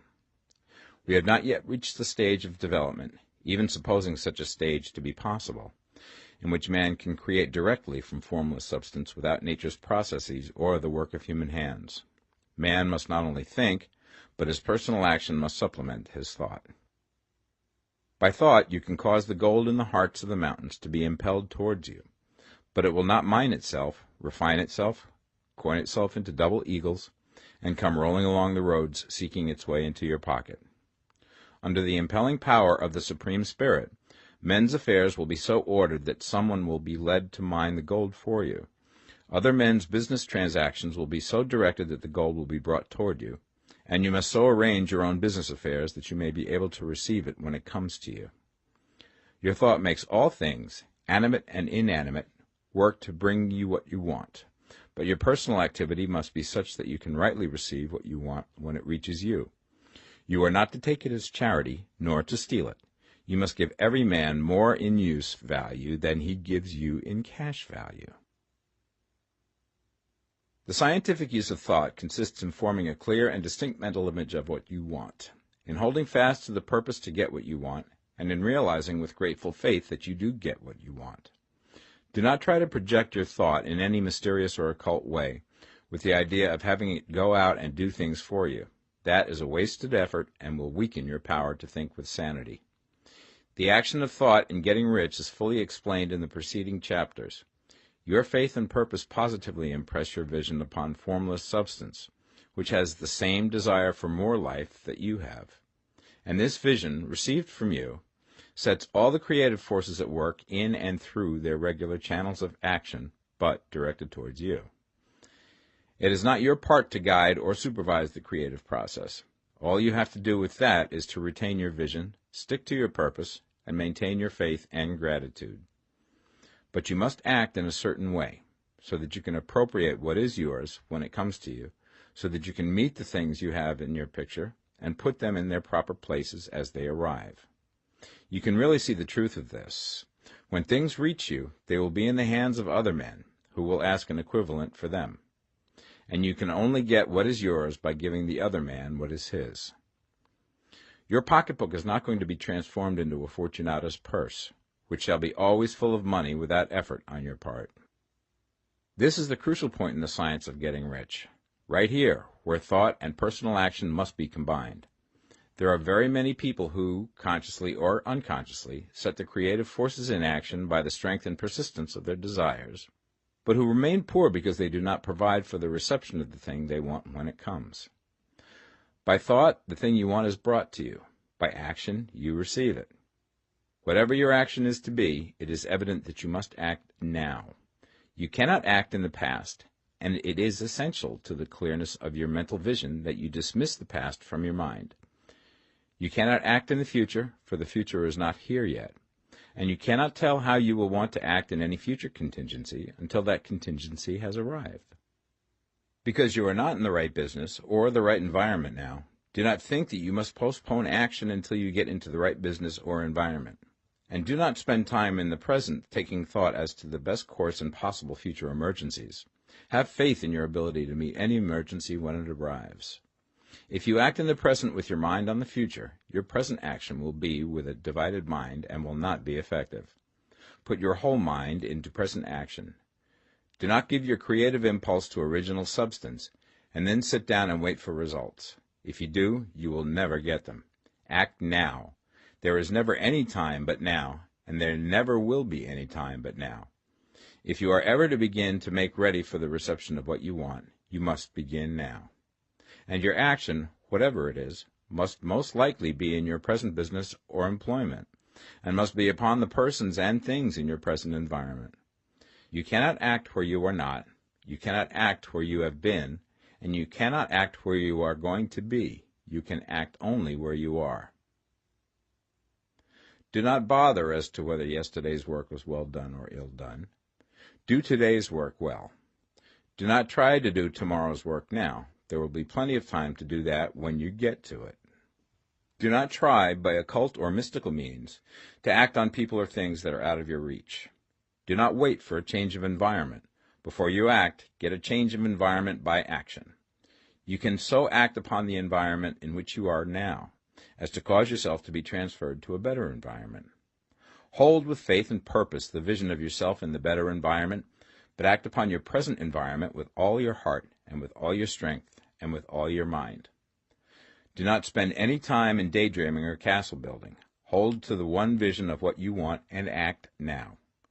Do not cast about seeking some new thing to do, or some strange, unusual, or remarkable action to perform as a first step towards getting rich. It is probable that your actions, at least for some time to come, will be those you have been performing for some time past, but you are to begin now to perform these actions in a certain way, which will surely make you rich. If you are engaged in some business and feel that it is not the right one for you, do not wait until you get into the right business before you begin to act. Do not feel discouraged or sit down and lament because you are misplaced. No man was ever so misplaced that he could not find the right place, and no man ever became so involved in the wrong business but that he could get into the right business. Hold the vision of yourself in the right business, with the purpose to get into it, and the faith that you will get into it, and are getting into it, but act in your present business. Use your present business as the means of getting a better one, and use your present environment as the means of getting into a better one. Your vision of the right business, if held with faith and purpose, will cause the Supreme to move the right business towards you, and your action, if performed in a certain way, will cause you to move towards the business. If you are an employee or wage earner and feel that you must change places in order to get what you want, do not project your thought into space and rely upon it to get you another job. It will probably fail to do so. Hold the vision of yourself in the job you want, while you act with faith and purpose on the job you have, and you will certainly get the job you want. Your vision and faith will set the creative force in motion to bring it toward you, and your action will cause the forces in your own environment to move you toward the place you want. In closing this chapter, we will add another statement to our syllabus. There is a thinking stuff from which all things are made, and which, in its original state, permeates, penetrates, and fills the interspaces of the universe. A thought in this substance produces the thing that is imaged by the thought. Man can form things in his thought, and, by impressing his thought upon formless substance, can cause the thing he thinks about to be created. In order to do this, man must pass from the competitive to the creative mind. He must form a clear mental picture of the thing he wants, and hold this picture in his thoughts with the fixed purpose to get what he wants, and the unwavering faith that he does get what he wants, closing his mind to all that may tend to shake his purpose, dim his vision, or quench his faith. That he may receive what he wants when it comes, man must act now upon the people and things in his present environment. Chapter 12. Efficient Action. You must use your thought as directed in previous chapters, and begin to do what you can do where you are, and you must do all that you can do where you are. You can advance only by being larger than your present place, and no man is larger than his present place who leaves undone any of the work pertaining to that place. The world is advanced only by those who more than fill their present places. If no man quite filled his present place, you can see that there must be a going backward in everything. Those who do not quite fill their present places are dead weight upon society, government, commerce, and industry. They must be carried along by others at a great expense. The progress of the world is retarded only by those who do not fill the places they are holding. They belong to a former age and a lower stage or plane of life, and their tendency is towards degeneration. No society could advance if every man was smaller than his place. Social evolution is guided by the law of physical and mental evolution. In the animal world, evolution is caused by excess of life. When an organism has more life than can be expressed in the function of its own plane, it develops the organs of a higher plane, and a new species is originated. There never would have been new species had there not been organisms which more than filled their places. The law is exactly the same for you. Your getting rich depends upon your applying this principle to your own affairs. Every day is either a successful day or a day of failure, and it is the successful days which get you what you want. If every day is a failure, you can never get rich, while if every day is a success, you cannot fail to get rich. If there is something that may be done today, and you do not do it, you have failed in so far as that thing is concerned, and the consequences may be more disastrous than you imagine. You cannot foresee the results of even the most trivial act. You do not know the workings of all the forces that have been set moving in your behalf. Much may be depending on your doing some simple act. It may be the very thing which is to open the door of opportunity to very great possibilities. You can never know all the combinations which supreme intelligence is making for you in the world of things and of human affairs. Your neglect or failure to do some small thing may cause a long delay in getting what you want. Do, every day, all that can be done that day. There is, however, a limitation or qualification of the above that you must take into account. You are not to overwork, not to rush blindly into your business in the effort to do the greatest possible number of things in the shortest possible time. You are not to try to do tomorrow's work today, nor to do a week's work in a day. It is really not the number of things you do, but the efficiency of each separate action that counts. Every act is, in itself, either a success or a failure. Every act is, in itself, either effective or inefficient. Every inefficient act is a failure, and if you spend your life in doing inefficient acts, your whole life will be a failure. The more things you do, the worse for you if all your acts are inefficient ones. On the other hand, every efficient act is a success in itself, and if every act of your life is an efficient one, your whole life must be a success. The cause of failure is doing too many things in an inefficient manner, and not doing enough things in an efficient manner. You will see that it is a self-evident proposition that if you do not do any inefficient acts, and if you do a sufficient number of efficient acts, you will become rich. If, now, it is possible for you to make each act an efficient one, you see again that the getting of riches is reduced to an exact science, like mathematics. The matter turns, then, on the questions whether you can make each separate act a success in itself, and this you certainly can do. You can make each act a success because all power is working with you, and all power cannot fail. Power is at your service, and to make each act efficient, you have only to put power into it. Every action is either strong or weak, and when every one is strong, you are acting in a certain way, which will make you rich. Every act can be made strong and efficient by holding your vision while you are doing it, and putting the whole power of your faith and purpose into it. It is at this point that the people fail who separate mental power from personal action. They use the power of the mind in one place and at one time, and they act in another place at another time. So their acts are not successful in themselves. Too many of them are inefficient. But if all power goes into every act, no matter how commonplace, every act will be a success in itself. And as in the nature of things, every success opens the way to other successes, your progress towards what you want, and the progress of what you want toward you, will become increasingly rapid. Remember that successful action is cumulative in its results. Since the desire for more life is inherent in all things, when a man begins to move towards larger life, more things attach themselves to him, and the influence of his desire is multiplied. Do, every day, all that you can do that day, and do each act in an efficient manner. In saying that you must hold your vision while you are doing each act, however trivial or commonplace, I do not mean to say that it is necessary at all times to see the vision distinctly to its smallest details. It should be the work of your leisure hours to use your imagination on the details of your vision, and to contemplate them until they are firmly fixed upon memory. If you wish speedy results, spend practically all your spare time in this practice. By continuous contemplation you will get the picture of what you want, even to the smallest details, so firmly fixed upon your mind and so completely transferred to the mind of formless substance, that in your working hours you need only to mentally refer to the picture to stimulate your faith and purpose, and cause your best effort to be put forth. Contemplate your picture in your leisure hours until your consciousness is so full of it that you can grasp it instantly. You will become so enthused with its bright promises that the mere thought of it will call forth the strongest energies of your whole being.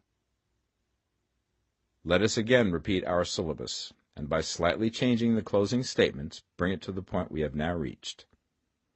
There is a thinking stuff from which all things are made, and which, in its original state, permeates, penetrates, and fills the interspaces of the universe. A thought in this substance produces the thing that is imaged by the thought.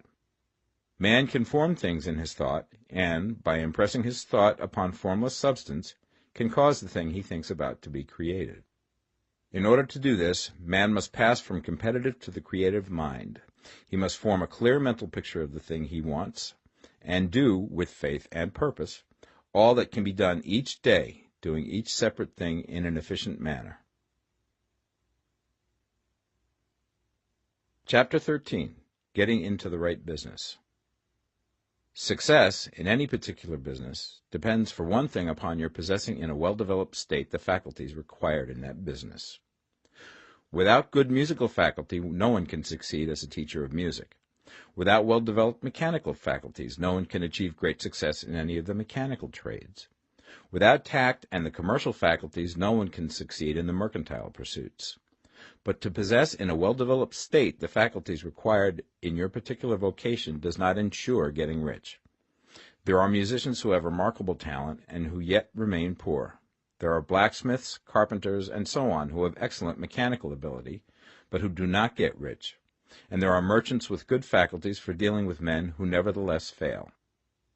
The different faculties are tools. It is essential to have good tools, but it is also essential that the tools should be used in the right way. One man can take a sharp saw, a square, a good plane, and so on, and build a handsome article of furniture. Another man can take the same tools and set to work to duplicate the article, but his production will be a botch. He does not know how to use good tools in a successful way. The various faculties of your mind are the tools with which you must do the work which is to make you rich. It will be easier for you to succeed if you get into a business for which you are well equipped with mental tools. Generally speaking, you will do best in that business which will use your strongest faculties, the one for which you are naturally best fitted. But there are limitations to this statement also. No man should regard his vocation as being irrevocably fixed by the tendencies with which he was born.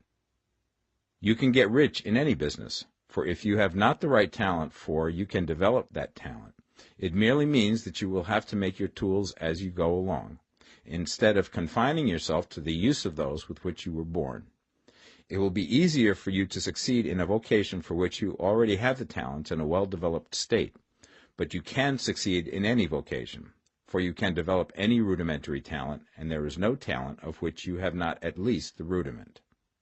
You will get rich most easily in point of effort if you do that for which you are best fitted, but you will get rich most satisfactorily if you do that which you want to do. Doing what you want to do is life, and there is no real satisfaction in living if we are compelled to be forever doing something which we do not like to do, and can never do what we want to do. And it is certain that you can do what you want to do. The desire to do it is proof that you have within you the power which can do it. Desire is a manifestation of power. The desire to play music is the power which can play music seeking expression and development. The desire to invent mechanical devices is the mechanical talent seeking expression and development. When there is no power, either developed or undeveloped, to do a thing, there is never any desire to do that thing. And where there is strong desire to do a thing, it is certain proof that the power to do it is strong, and only requires to be developed and applied in the right way. All things else being equal, it is best to select the business for which you have the best developed talent. But if you have a strong desire to engage in any particular line of work, you should select that work as the ultimate end at which you aim. You can do what you want to do, and it is your right and privilege to follow the business or avocation which will be most congenial and pleasant. You are not obliged to do what you do not like to do, and should not do it except as a means to bring you to the doing of the thing you want to do. If there are past mistakes whose consequences have placed you in an undesirable business or environment, you may be obliged for some time to do what you do not like to do. If you feel that you are not in the right vocation, do not act too hastily in trying to get into another one. The best way, generally, to change business or environment is by growth. Do not be afraid to make a sudden and radical change if the opportunity is presented, and you feel, after careful consideration, that it is the right opportunity. But never take sudden or radical action when you are in doubt as to the wisdom of doing so. There is never any hurry on the creative plane, and there is no lack of opportunity. When you get out of the competitive mind, you will understand that you never need to act hastily. No one else is going to beat you to the thing you want to do. There is enough for all. If one space is taken, another and a better one will be opened for you a little further on. There is plenty of time. When you are in doubt, wait. Fall back on the contemplation of your vision, and increase your faith and purpose. And by all means, in times of doubt and indecision, cultivate gratitude. A day or two spent in contemplating the vision of what you want, and in earnest thanksgiving that you are getting it, will bring your mind into such close relationship with the Supreme that you will make no mistake when you do act. There is a mind which knows all there is to know, and you can come into close unity with this mind by faith and the purpose to advance in life if you have deep gratitude.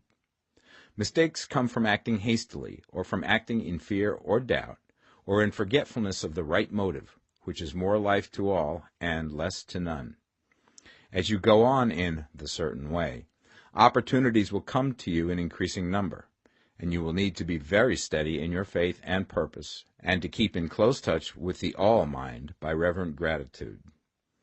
Do all that you can do in a perfect manner every day, but do it without haste, worry, or fear.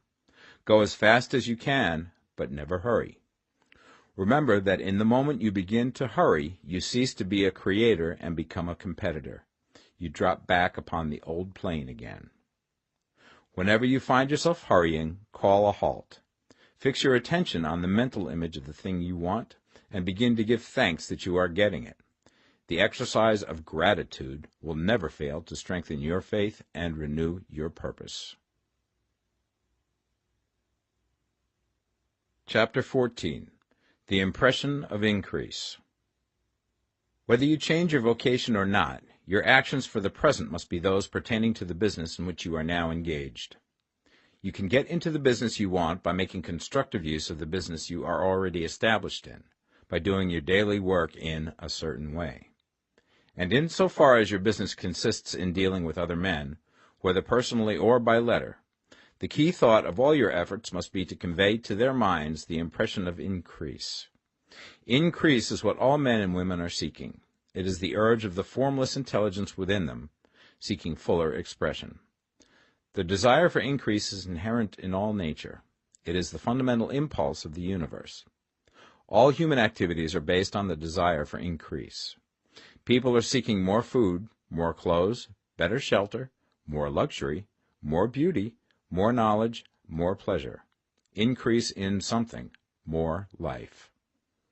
Every living thing is under this necessity for continuous advancement. Where increase of life ceases, dissolution and death set in at once. Man instinctively knows this, and hence he is forever seeking more. This law of perpetual increase is set forth by Jesus in the parable of the talents. Only those who gain more retain any. From him who hath not shall be taken away even that which he hath. The normal desire for increased wealth is not an evil or a reprehensible thing. It is simply the desire for more abundant life. It is aspiration. And because it is the deepest instinct of their natures, all men and women are attracted to him who can give them more of the means of life. In following the certain way, you are getting continuous increase for yourself, and you are giving it to all with whom you deal. You are a creative center from which increase is given off to all. Be sure of this, and convey assurance of the fact to every man, woman, and child with whom you come in contact. No matter how small the transaction, even if it be only the selling of a stick of candy to a little child, put into it the thought of increase, and make sure that the customer is impressed with the thought. Convey the impression of advancement with everything you do, so that all people shall receive the impression that you are an advancing man, and that you advance all who deal with you. Even to the people whom you meet in a social way, without any thought of business, and to whom you do not try to sell anything, give the thought of increase. You can convey this impression by holding the unshakable faith that you, yourself, are in the way of increase, and by letting this faith inspire, fill, and permeate every action. Do everything that you do in the firm conviction that you are an advancing personality, and that you are giving advancement to everybody. Feel that you are getting rich, and that in doing so you are making others rich, and conferring benefits to all. Do not boast or brag of your success, or talk about it unnecessarily. True faith is never boastful. Wherever you find a boastful person, you find one who is secretly doubtful and afraid. Simply feel the faith, and let it work out in every transaction. Let every act and tone and look express the quiet assurance that you are getting rich, that you are already rich. Words will not be necessary to communicate this feeling to others. They will feel the sense of increase when in your presence, and will be attracted to you again. You must so impress others that they will feel that in associating with you they will get increase for themselves. See that you give them a use value greater than the cash value you are taking from them. Take an honest pride in doing this, and let everybody know it, and you will have no lack of customers. People will go where they are given increase, and the supreme, which desires increase in all, and which knows all, will move towards you men and women who have never heard of you. Your business will increase rapidly, and you will be surprised at the unexpected benefits which will come to you. You will be able from day to day to make larger combinations, secure greater advantages, and to go on into a more congenial vocation if you desire to do so. You must never lose sight of your vision of what you want, or your faith and purpose to get what you want. Let me here give you another word of caution in regards to motives. Beware of the insidious temptation to seek for power over other men. Nothing is so pleasant to the unformed or partially developed mind as the exercise of power or dominion over others. The desire to rule for selfish gratification has been the curse of the world. For countless ages, kings and lords have drenched the earth with blood in their battles to extend their dominions. This not to seek more life for all, but to get more power for themselves. Today, the main motive in the business and industrial world is the same. Men marshal their armies of dollars and lay waste the lives and hearts of millions in the same mad scramble for power over others. Commercial kings, like political kings, are inspired by the lust for power. Jesus saw in this desire for mastery the moving impulse of that evil world he sought to overthrow. Read the 23rd chapter of Matthew and see how he pictures the lust of the Pharisees to be called master, to sit in the high places, to domineer over others, and to lay burdens on the backs of the less fortunate. And note how he compares this lust for dominion with the brotherly seeking for the common good to which he calls his disciples.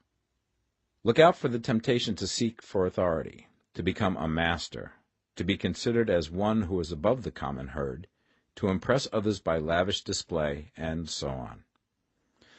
The mind that seeks for mastery over others is the competitive mind, and the competitive mind is not the creative one.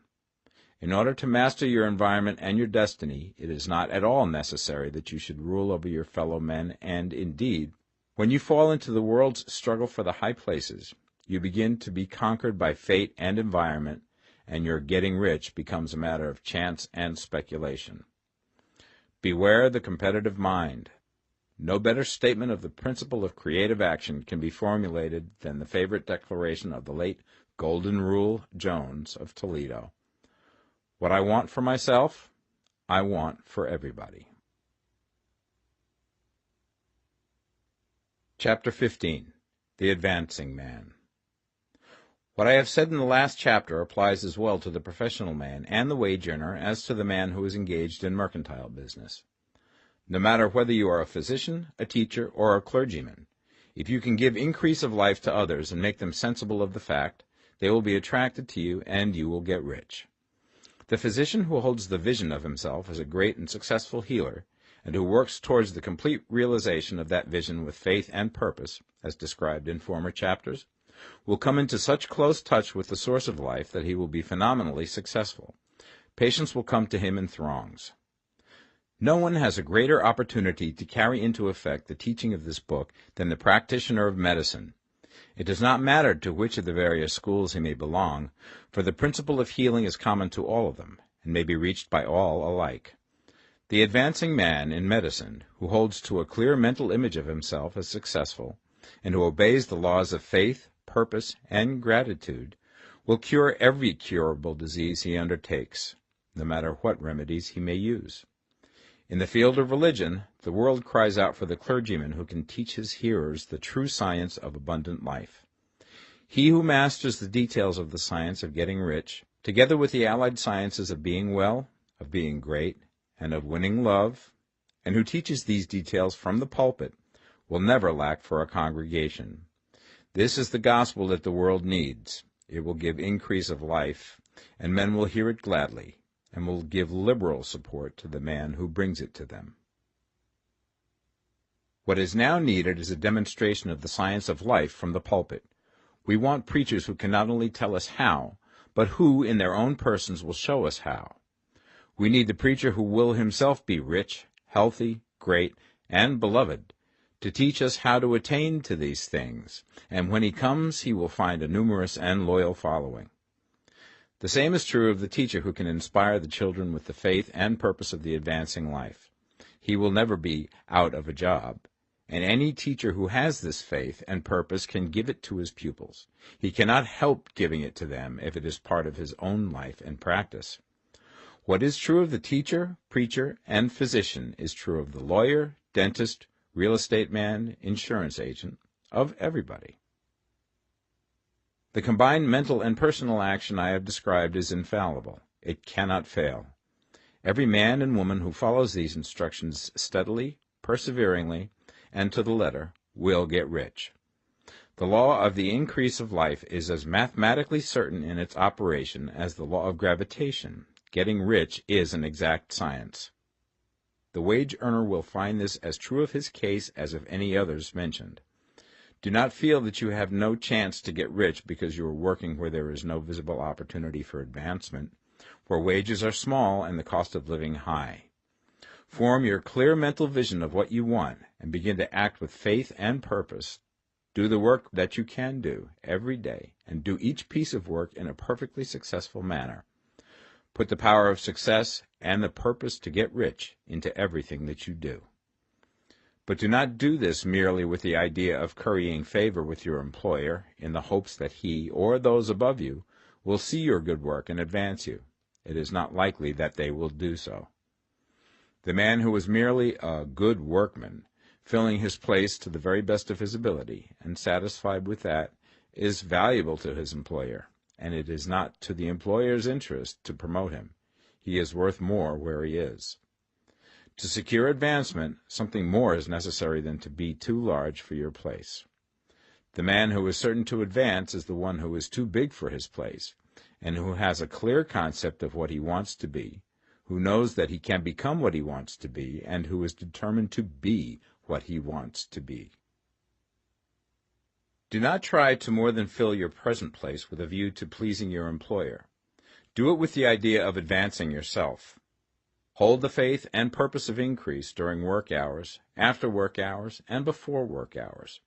Hold it in such a way that every person who comes in contact with you, whether foreman, fellow workman, or social acquaintance, will feel the power of purpose radiating from you, so that everyone will get the sense of advancement and increase from you. Men will be attracted to you, and if there is no possibility for advancement in your present job, you will very soon see an opportunity to take another job. There is a power which never fails to present opportunity to the advancing man who is moving in obedience to law. God cannot help helping you if you act in a certain way. He must do so in order to help himself. There is nothing in your circumstances or in the industrial situation that can keep you down. If you cannot get rich working for the Steel Trust, you can get rich on a 10-acre farm. And if you begin to move in the certain way, you will certainly escape from the clutches of the Steel Trust and get on to the farm or wherever else you wish to be. If a few thousands of its employees would enter upon the certain way, the Steel Trust would soon be in a bad plight. It would have to give its working men more opportunity or go out of business. Nobody has to work for a trust. The trusts can keep men in so-called hopeless conditions only so long as there are men who are too ignorant to know of the science of getting rich, or too intellectually slothful to practice it. Begin this way of thinking and acting, and your faith and purpose will make you quick to see any opportunity to better your condition. Such opportunities will speedily come, for the Supreme, working in all and working for you, will bring them before you. Do not wait for an opportunity to be all that you want to be. When an opportunity to be more than you are now is presented, and you feel impelled toward it, take it.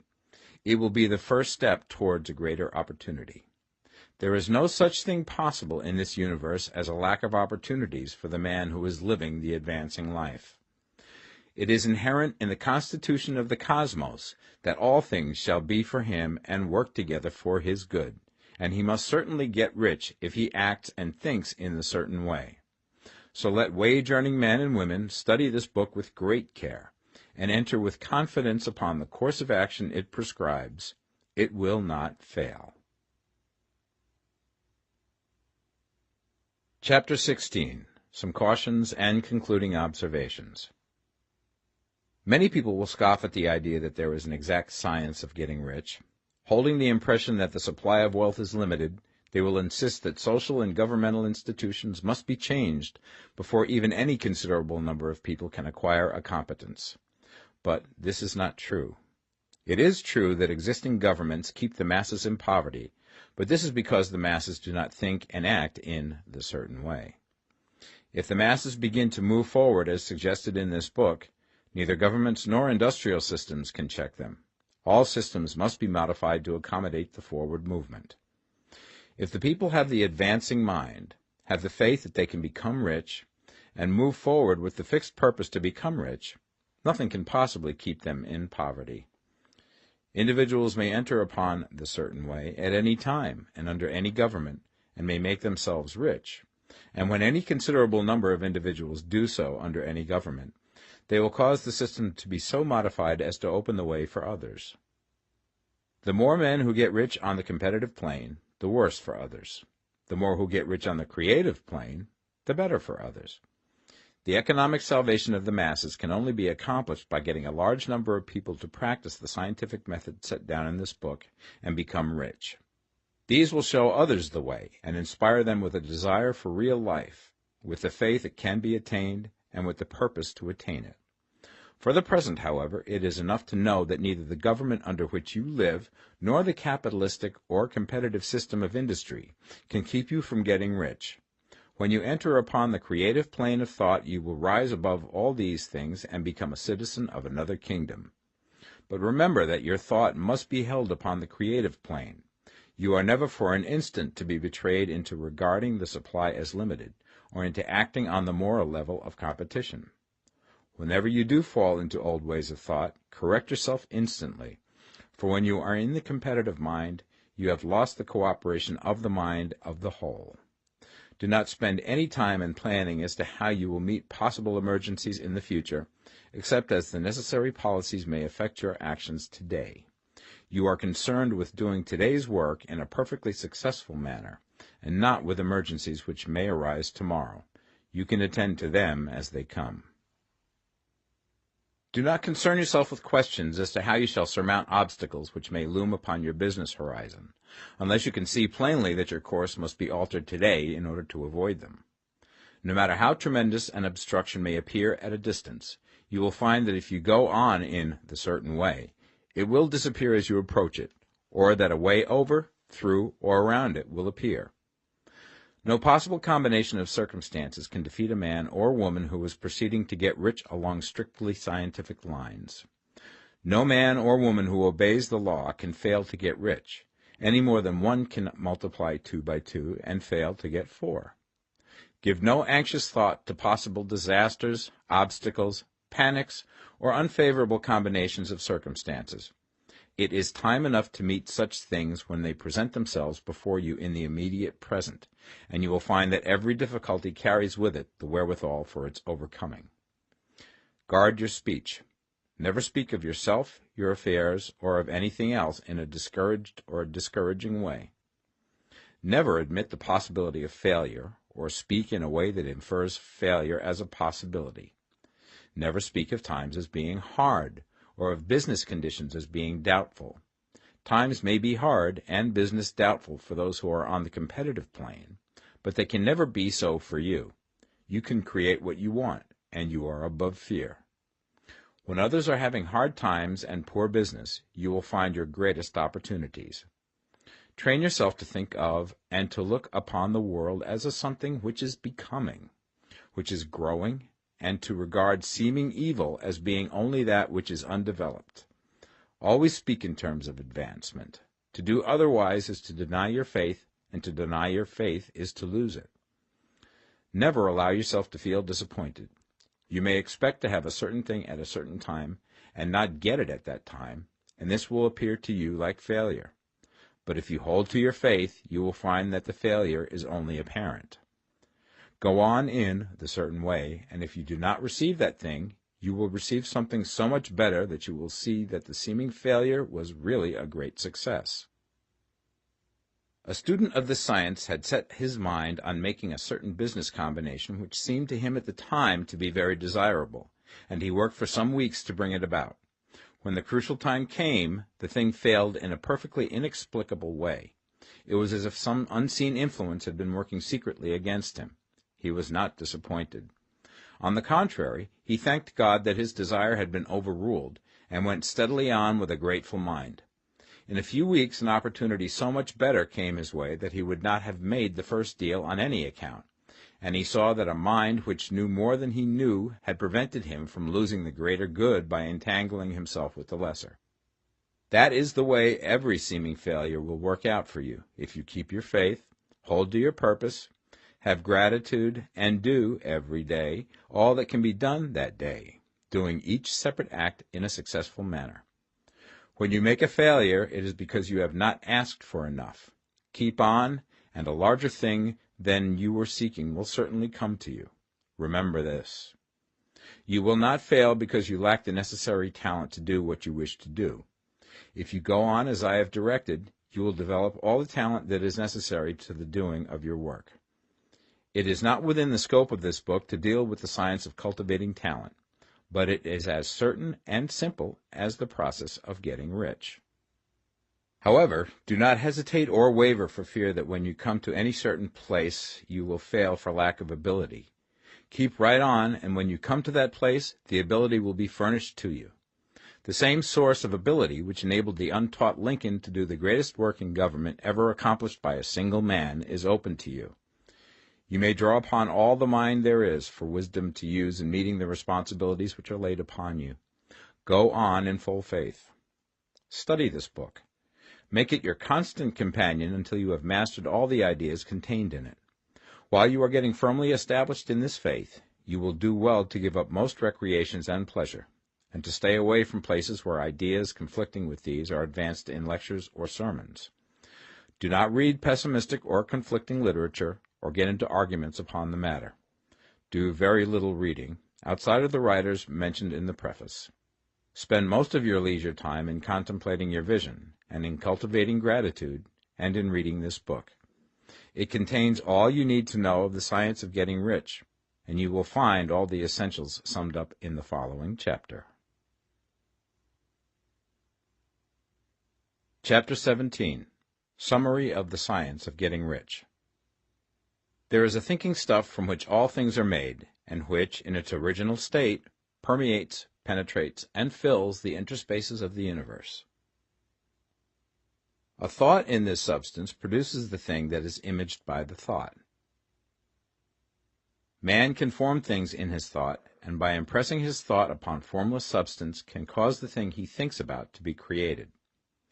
In order to do this, man must pass from the competitive to the creative mind, otherwise he cannot be in harmony with the formless intelligence, which is always creative and never competitive in spirit. Man may come into full harmony with the formless substance by entertaining a lively and sincere gratitude for the blessings it bestows upon him. Gratitude unifies the mind of man with the intelligence of substance, so that man's thoughts are received by the formless.